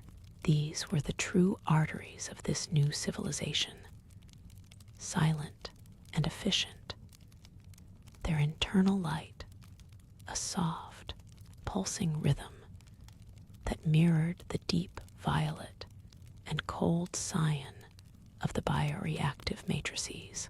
Every surface, from the low-lit walkways to the soaring, vaulted ceilings, seemed to participate in the metabolic processes of the habitat. Walls were not merely inert barriers, but living membranes, often semi-translucent, revealing networks of microflora that scrubbed the air, absorbing trace pollutants and exhaling a faint, clean fragrance reminiscent of damp earth and distant starlight. Beyond the integrated interior, the arcology offered moments of profound connection to the nebula itself. Carefully positioned observation platforms, recessed into the outer hull, allowed residents to gaze upon the swirling grandeur that enveloped their world. These were not mere windows, but vast, filtered screens designed to translate the raw intensity of the nebular energy into a calming spectacle of light and color. Outside, colossal energy arrays, like delicate, crystalline spiders, spun into the very fabric of the habitat, gently pulsed, drawing exotic particles, and diffuse radiation from the nebula's heart. This harvested energy, refined and channeled, powered the arcology's every function, from the smallest personal device to the colossal atmospheric regulators that kept the delicate internal balance. The view from these platforms was an ever-shifting tapestry of deep navy, soft violet, and brilliant streaks of cold cyan. The cosmic dust dancing in slow, elegant eddies deep within the arcology's intricate core, far removed from the outer observation decks that showcased the nebula's grandeur. The harvested nebular particles embarked upon their most intricate transformation, no longer simply raw energy or diffuse radiation. These exotic elements were gently guided through vast, silent processing chambers.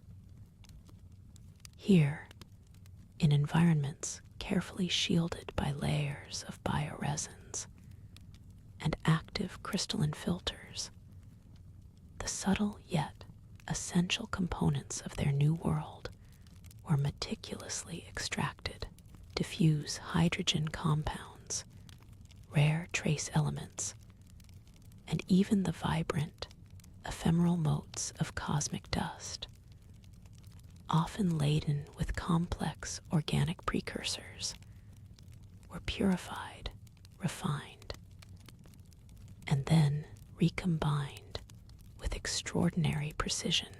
These were not merely recycled materials. They were the fundamental building blocks for new life, providing sustenance not drawn from distant terrestrial memories, but nourishment born directly from the nebula's ethereal heart. The very air that circulated through the arcology, constantly recycled and enriched, carried a whisper of this profound process. A faint, metallic sweetness mingling with the clean, damp earth scent that emanated from the living walls. Within the arcology's sprawling agricultural domes, known affectionately as gravitational gardens, a truly unique and self-sustaining ecosystem thrived under meticulously calibrated conditions. These vast, cavernous spaces, subtly curved to maximize surface area, were a marvel of bioengineering. Here, carefully integrated artificial gravity generators maintained a gentle, Earth-like pull, a soft anchor against the surrounding cosmic weightlessness, allowing for the stable cultivation of a diverse and robust array of plant life. Rows of unfamiliar yet vibrant flora, their leaves often shimmering with iridescent hues of deep violet, emerald green, and even hints of soft, phosphorescent gold, spiraled upwards on intricate trellises. These unique plants anchored themselves securely in nutrient-rich substrates, meticulously derived from the processed nebular dust and enriched with vital trace elements. Overhead, instead of the harsh, focused glare of distant solar analogs, an extensive array of bioluminescent panels pulsed with the same soft cyan and gentle violet light that filtered through the outer observation platforms.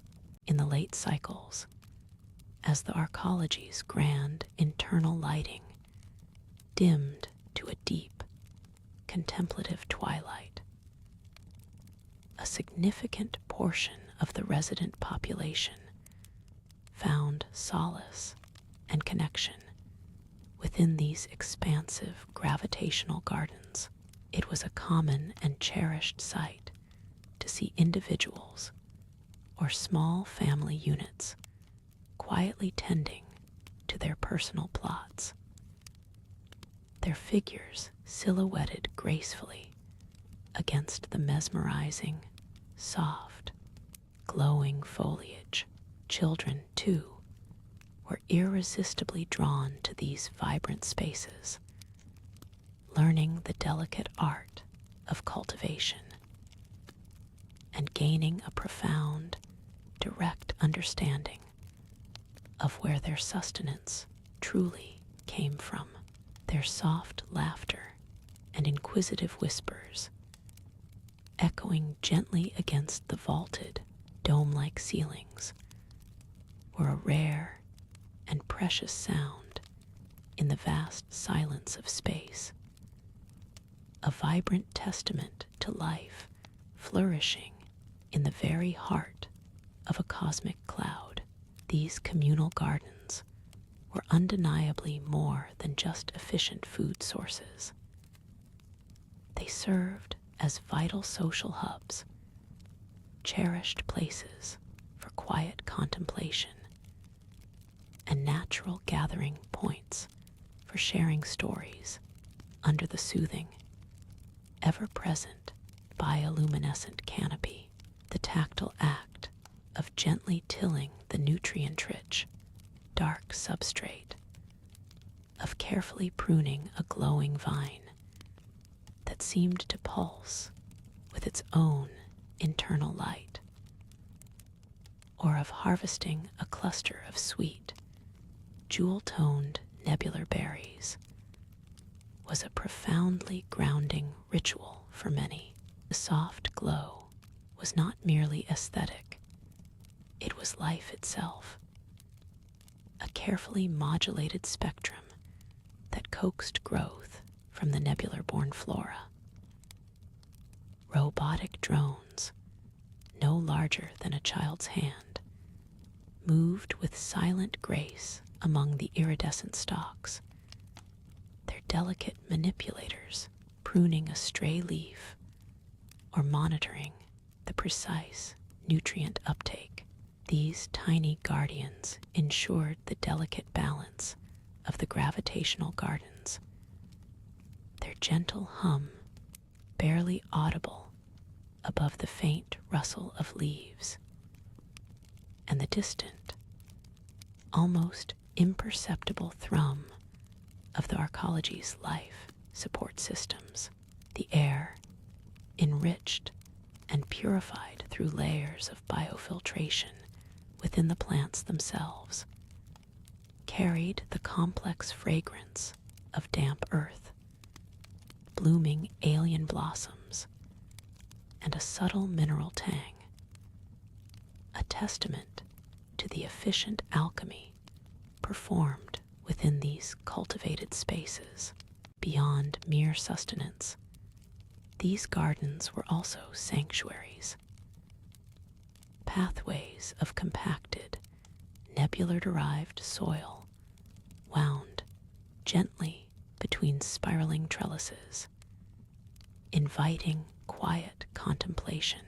Here, the arcology's inhabitants would sometimes gather, their figures silhouetted against the shifting colors, finding a profound connection to the living world they had engineered. Nutrient-dense berries, resembling clusters of polished obsidian and glowing emeralds, ripened on stout bushes, offering a taste experience unlike any from old earth. A delicate sweetness with an unexpected metallic finish that spoke of their cosmic origin. These carefully nurtured fruits and vegetables were the primary food source, providing everything necessary for a healthy life, tailored over generations to thrive on the nebula's unique bounty.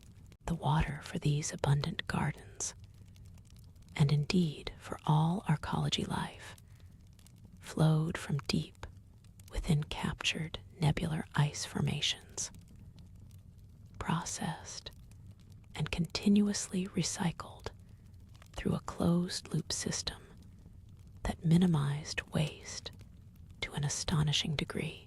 Every droplet, every wisp of vapor was precious and accounted for, transformed and purified, carrying the faint memory of 1,000 stars.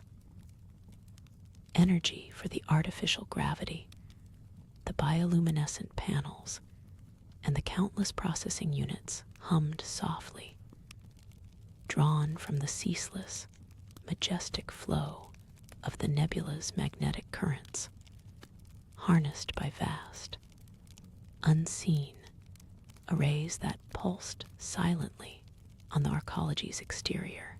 This intricate dance of resource management, life cultivation, and energy capture formed the unbreakable rhythm of existence within the veil's embrace, a testament to humanity's quiet perseverance amidst the cosmic grandeur. The stars are waiting. If you enjoyed this voyage into tomorrow, subscribe for new journeys every week. The quiet symphony of the gravitational gardens extended beyond the rustle of leaves and the distant hum. A new layer of sound, delicate and refreshing, emerged from the heart of the arcology's lifeblood, the soft, continuous flow of purified nebular water. It coursed through meticulously designed channels, visible as shimmering, bioluminescent streams that wove between the plant beds, eventually cascading down into lower cultivation terraces. These sculpted water features were not mere aesthetic additions. They were the arteries of the entire agricultural system, delivering precise nutrient solutions to each root system and cycling vital atmospheric moisture. The water itself, filtered through layers of specialized biopolymers, and processed by certain aquatic nebular organisms within the arcology's hidden depths, gleamed with an inner light, a soft, effervescent silver that reflected the cyan and violet pulses from the panels above. This constant, gentle movement of water generated a pervasive, calming white noise that enveloped the gardens, creating pockets of profound tranquility where the air felt even crisper, infused with the scent of damp earth and blooming alien flora. Beyond the cultivated soil of the upper terraces, deep within the arcology's lowest cultivation zones, lay vast, shimmering vats of nutrient-rich solution where a different form of life thrived. Here in the aquaculture bays, translucent, nebular-adapted creatures known as Nyxian streamers drifted in slow, graceful currents. Their forms were reminiscent of ancient earth jellyfish, but imbued with a gentle, pulsating bioluminescence that shifted from emerald green to deep sapphire. These creatures were a cornerstone of the arcology's protein cycle, converting specialized nebular particles suspended in the water into a rich, digestible biomass. Their movements were languid, almost hypnotic, creating subtle eddies that stirred the glowing liquid. Automated manipulators, larger and more robust than the tiny garden drones, glided silently above the vats, monitoring the streamer's growth and ensuring their environment remained perfectly balanced. The quiet hum of the arcology and the gentle pulse of the gardens fostered not only physical sustenance, but also a deep sense of community and quiet reflection. Evenings, as the outer nebular light softened to deeper purples and indigos through the viewports, saw small gatherings in dedicated contemplation groves tucked within the denser foliage of the gravitational gardens. These groves featured benches carved from polished, nebular-derived crystal, catching and refracting the ambient light into dazzling, ephemeral patterns on the surrounding leaves. Here, inhabitants would engage in soft conversation, share stories, or simply sit in companionable silence, absorbing the tranquil energy of the living spaces. Children, their laughter muted and gentle, might trace the glowing pathways with their fingers, fascinated by the iridescent mosses that lined the compacted soil. Elders often gathered near the crystalline benches, their faces softly illuminated, their expressions peaceful, drawing strength from the steady, rhythmic life of the arcology. Below the aquaculture bays, where the Nyxian streamers drifted in their bioluminescent waters, a series of shimmering access tunnels spiraled downwards, leading into the arcology's deeper, more complex strata. Here, in the heart of the nutrient processing sector, the rich biomass harvested from the streamers embarked on its silent, transformative journey. Automated siphon systems, almost invisible in their precision, gently drew the translucent, protein-rich liquid into intricate molecular resequencers. These colossal units, designed with a blend of biological mimicry and advanced synthetic materials, worked with a tireless, rhythmic precision, each chamber glowing with a different hue as specific compounds were isolated, refined, and synthesized. One section pulsed with soft emerald, breaking down complex lipids, while another shimmered with a gentle gold, enriching amino acid chains. The air in these conduits, though sealed from the external environment, carried a faint, almost metallic tang, a clean scent of efficiency and biosynthesis, a testament to the sterile, life-giving chemistry at work. Beyond these life-sustaining nutrient pathways, deeper still within the arcology's vast, interwoven anatomy, lay the colossal atmospheric processors, humming with an even deeper, more pervasive resonance. These multi-tiered towers, constructed from a unique, nebular-sourced metaceramic, reached upwards into cavernous spaces that felt like the lungs of a cosmic titan. They were designed to continually scrub, enrich, and reoxygenate the entire internal atmosphere, a breathable blanket for the thousands of lives contained within. Layers of finely spun crystalline filters, each imbued with unique molecular traps, rotated slowly, absorbing particulate matter, and exhaled carbon dioxide with unwavering efficiency. Interspersed amongst these filters were vast, shimmering bioalgae bioreactors, their surfaces rippling with subtle currents of vibrant green and deep cyan.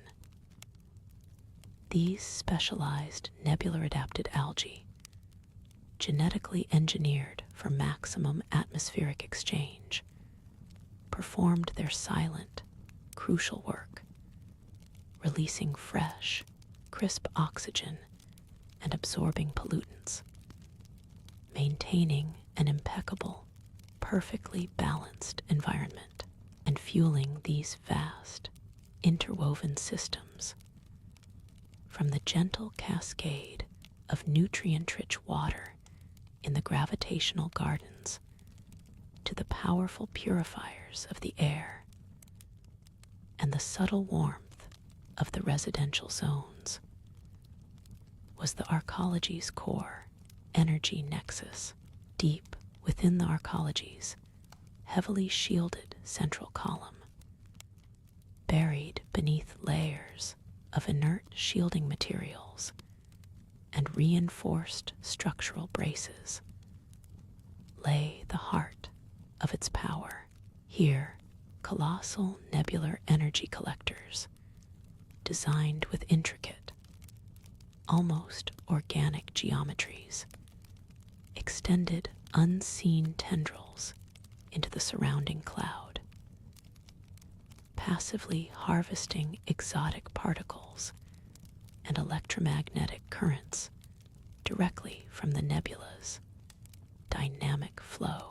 These raw, untamed energies were then channeled inwards through massive, superconducting conduits, funneling them into a colossal, gently spinning containment field at the nexus's core.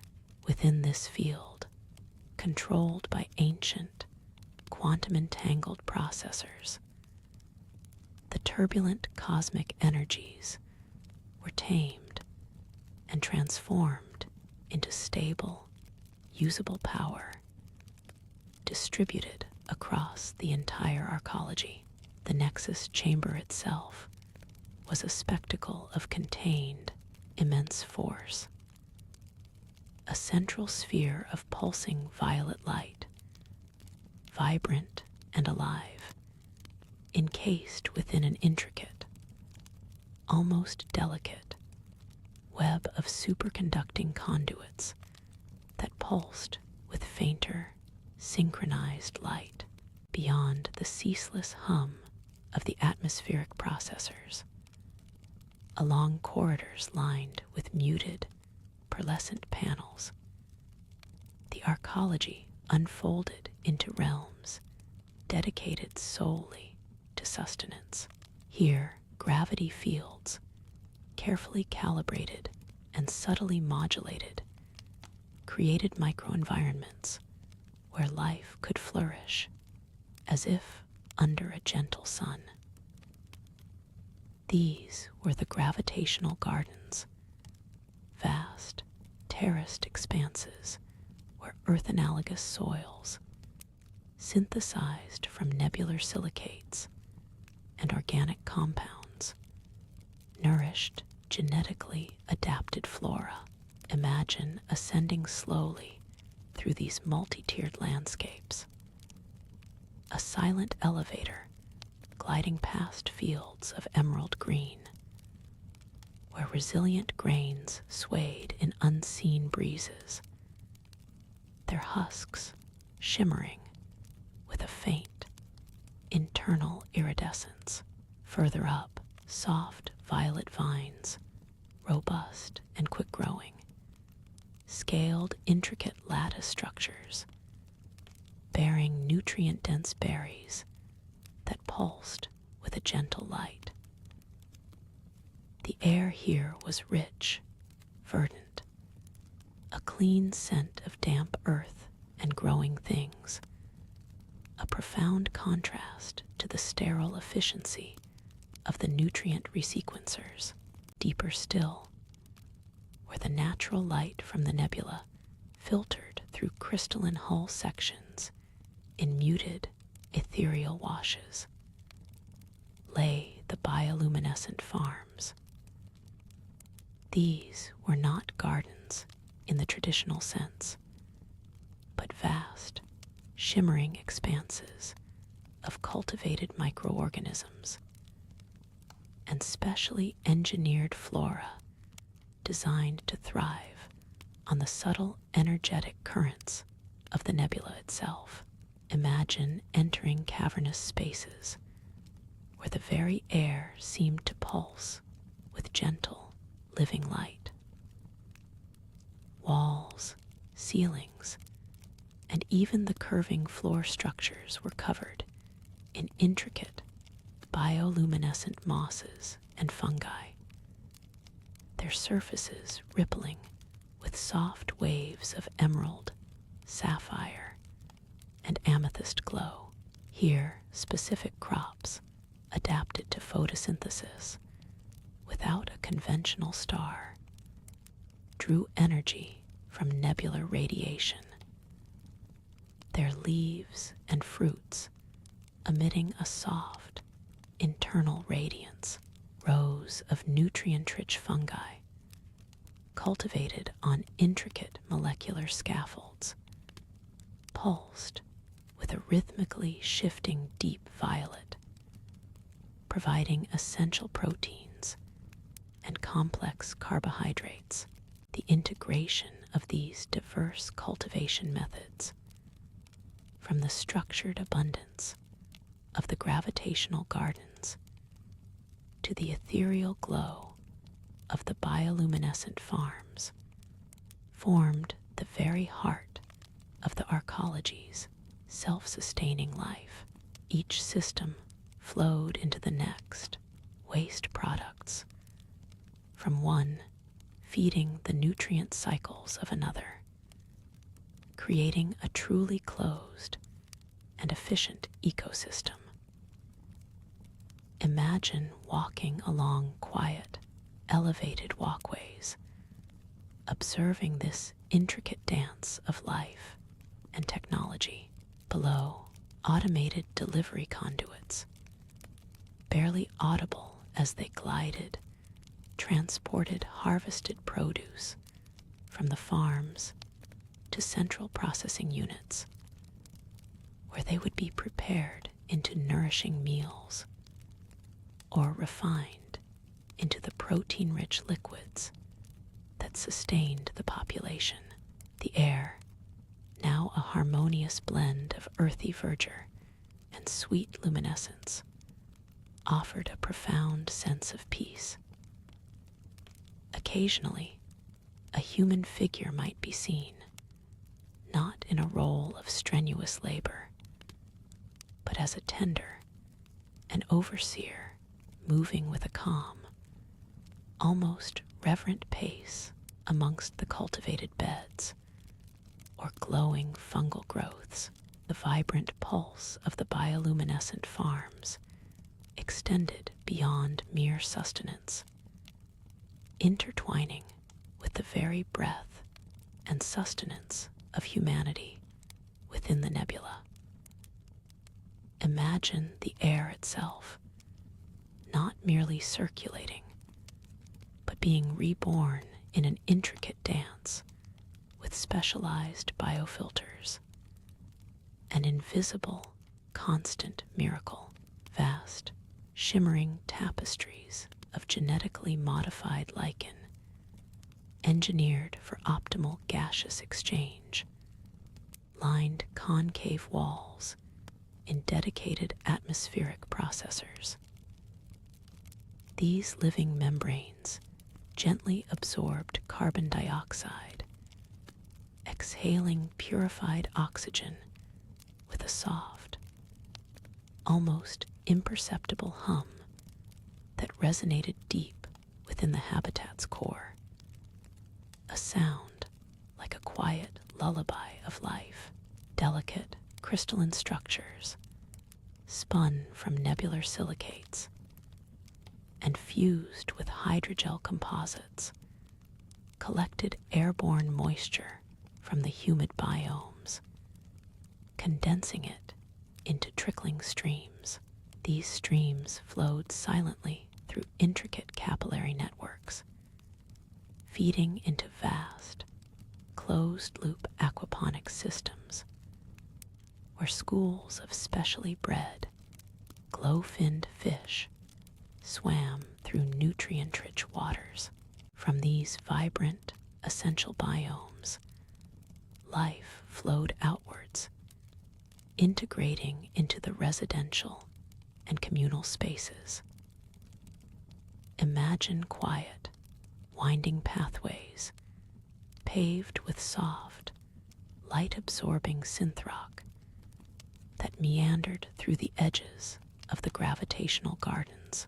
Here, residential modules, sleek and curved like polished stones, were nestled into the verdant slopes, their large, panoramic windows offering breathtaking views of tiered fields bathed in the filtered, ethereal light from the nebula.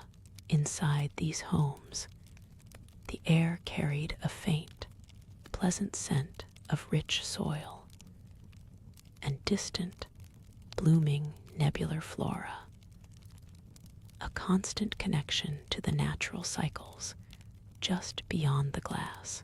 Further within the habitat structure, the bioluminescent farms often formed the ceilings or wall sections of communal areas, casting a gentle, shifting glow over public gathering spaces.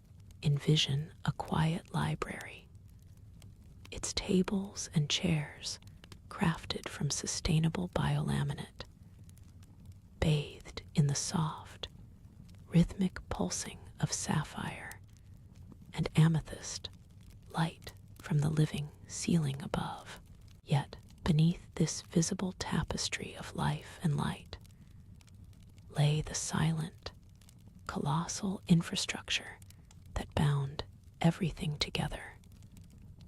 The true arteries of these nebular arcologies, vast, transparent conduits, glowing faintly with internal energy, crisscrossed the internal structure, carrying processed nutrients to the gravitational gardens and directing purified water to its various destinations. These were the hidden pathways, the circulatory system of a manufactured world. Silent, maglev transport pods, sleek and almost invisible against the backdrop of the nebula-filtered light, glided through expansive transit tubes, moving residents and resources across immense distances within the single, sprawling habitat. These pods connected entire districts, each a self-contained biome of specialized farms, residential clusters, and cultural centers. Descend deeper, and the elegant, crystalline surfaces gave way to the raw, reinforced skeletal structures of the arcology itself. Massive, composite beams woven from asteroid metals and hyperdense polymers, designed to withstand the subtle, yet powerful, gravitational shears and cosmic energies of the nebula. Beyond the quiet library, communal spaces extended into gently curving galleries. One such area was the nebular study, a vast, hushed dome where transparent displays shimmered with the slow, majestic dance of the nebula's core. Here, scholars and curious minds gathered, not for boisterous discussion, but for silent contemplation. The air was still, carrying only the faintest whisper of ionized gas from the simulated projections.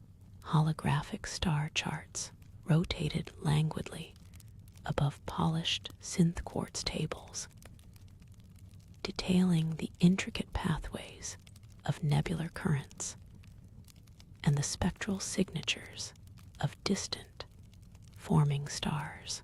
Children, guided by soft-spoken mentors, would trace the invisible flows of cosmic energy with their fingers, learning the delicate balance of their nebular home through immersive, silent visualizations.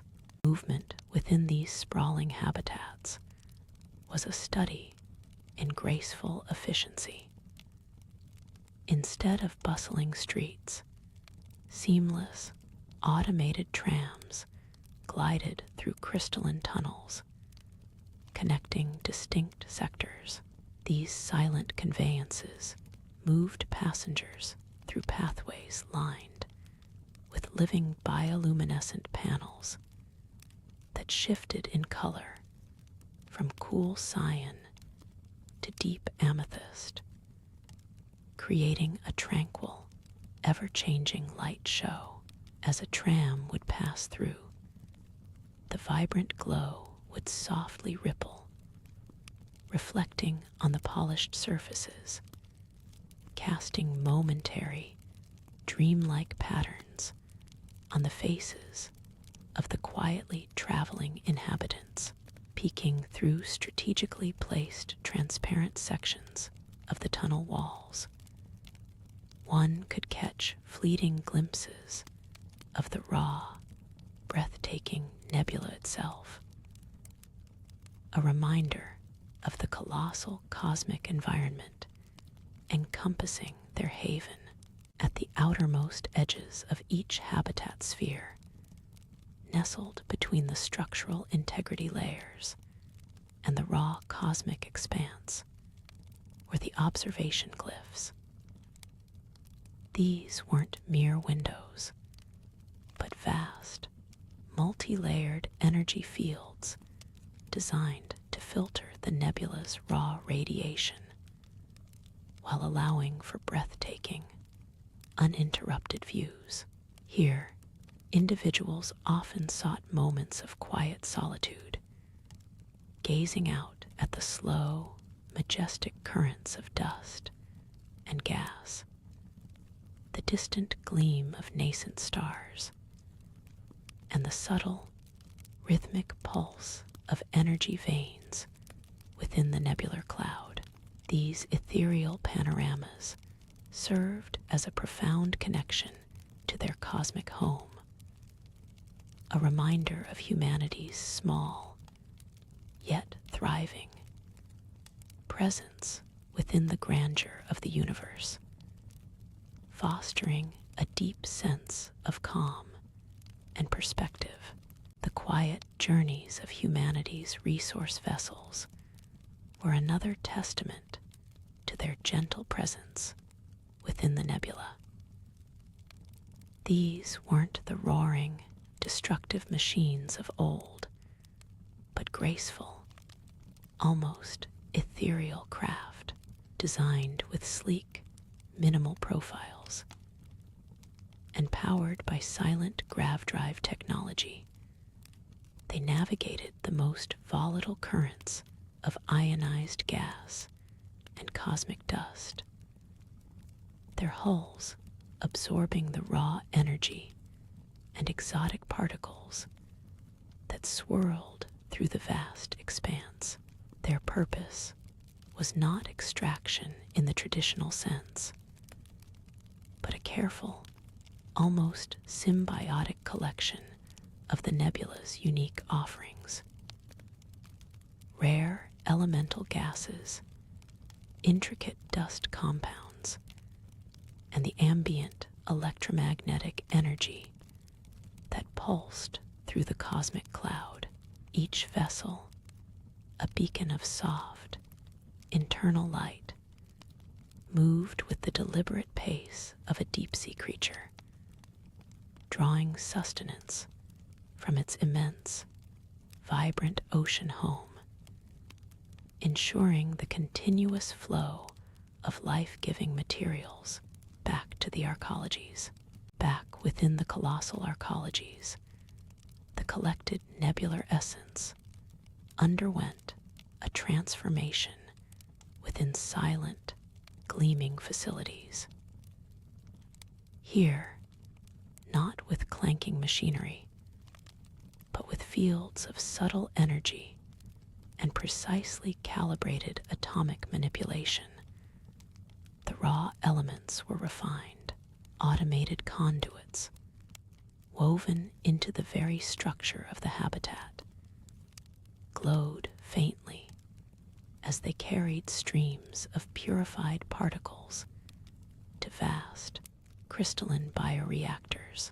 These reactors hummed with a barely perceptible vibration, gently coaxing the nebular materials into new forms: the flexible biolaminates for furniture, the conductive crystalline polymers for energy grids, and the intricate, self-repairing synth quartz that formed their transparent observation domes. Every process was meticulously designed for minimal impact, a silent choreography of creation, turning cosmic abundance into the building blocks of their tranquil existence. The refined materials then fed into the very heart of the arcology's life support systems, most notably its gravitational gardens. These weren't traditional farms, but multi-tiered biospheres, each level a self-sustaining ecosystem where unique nebular flora and genetically optimized terrestrial plants thrived in carefully controlled microclimates, supported by advanced hydroponics and aeroponics.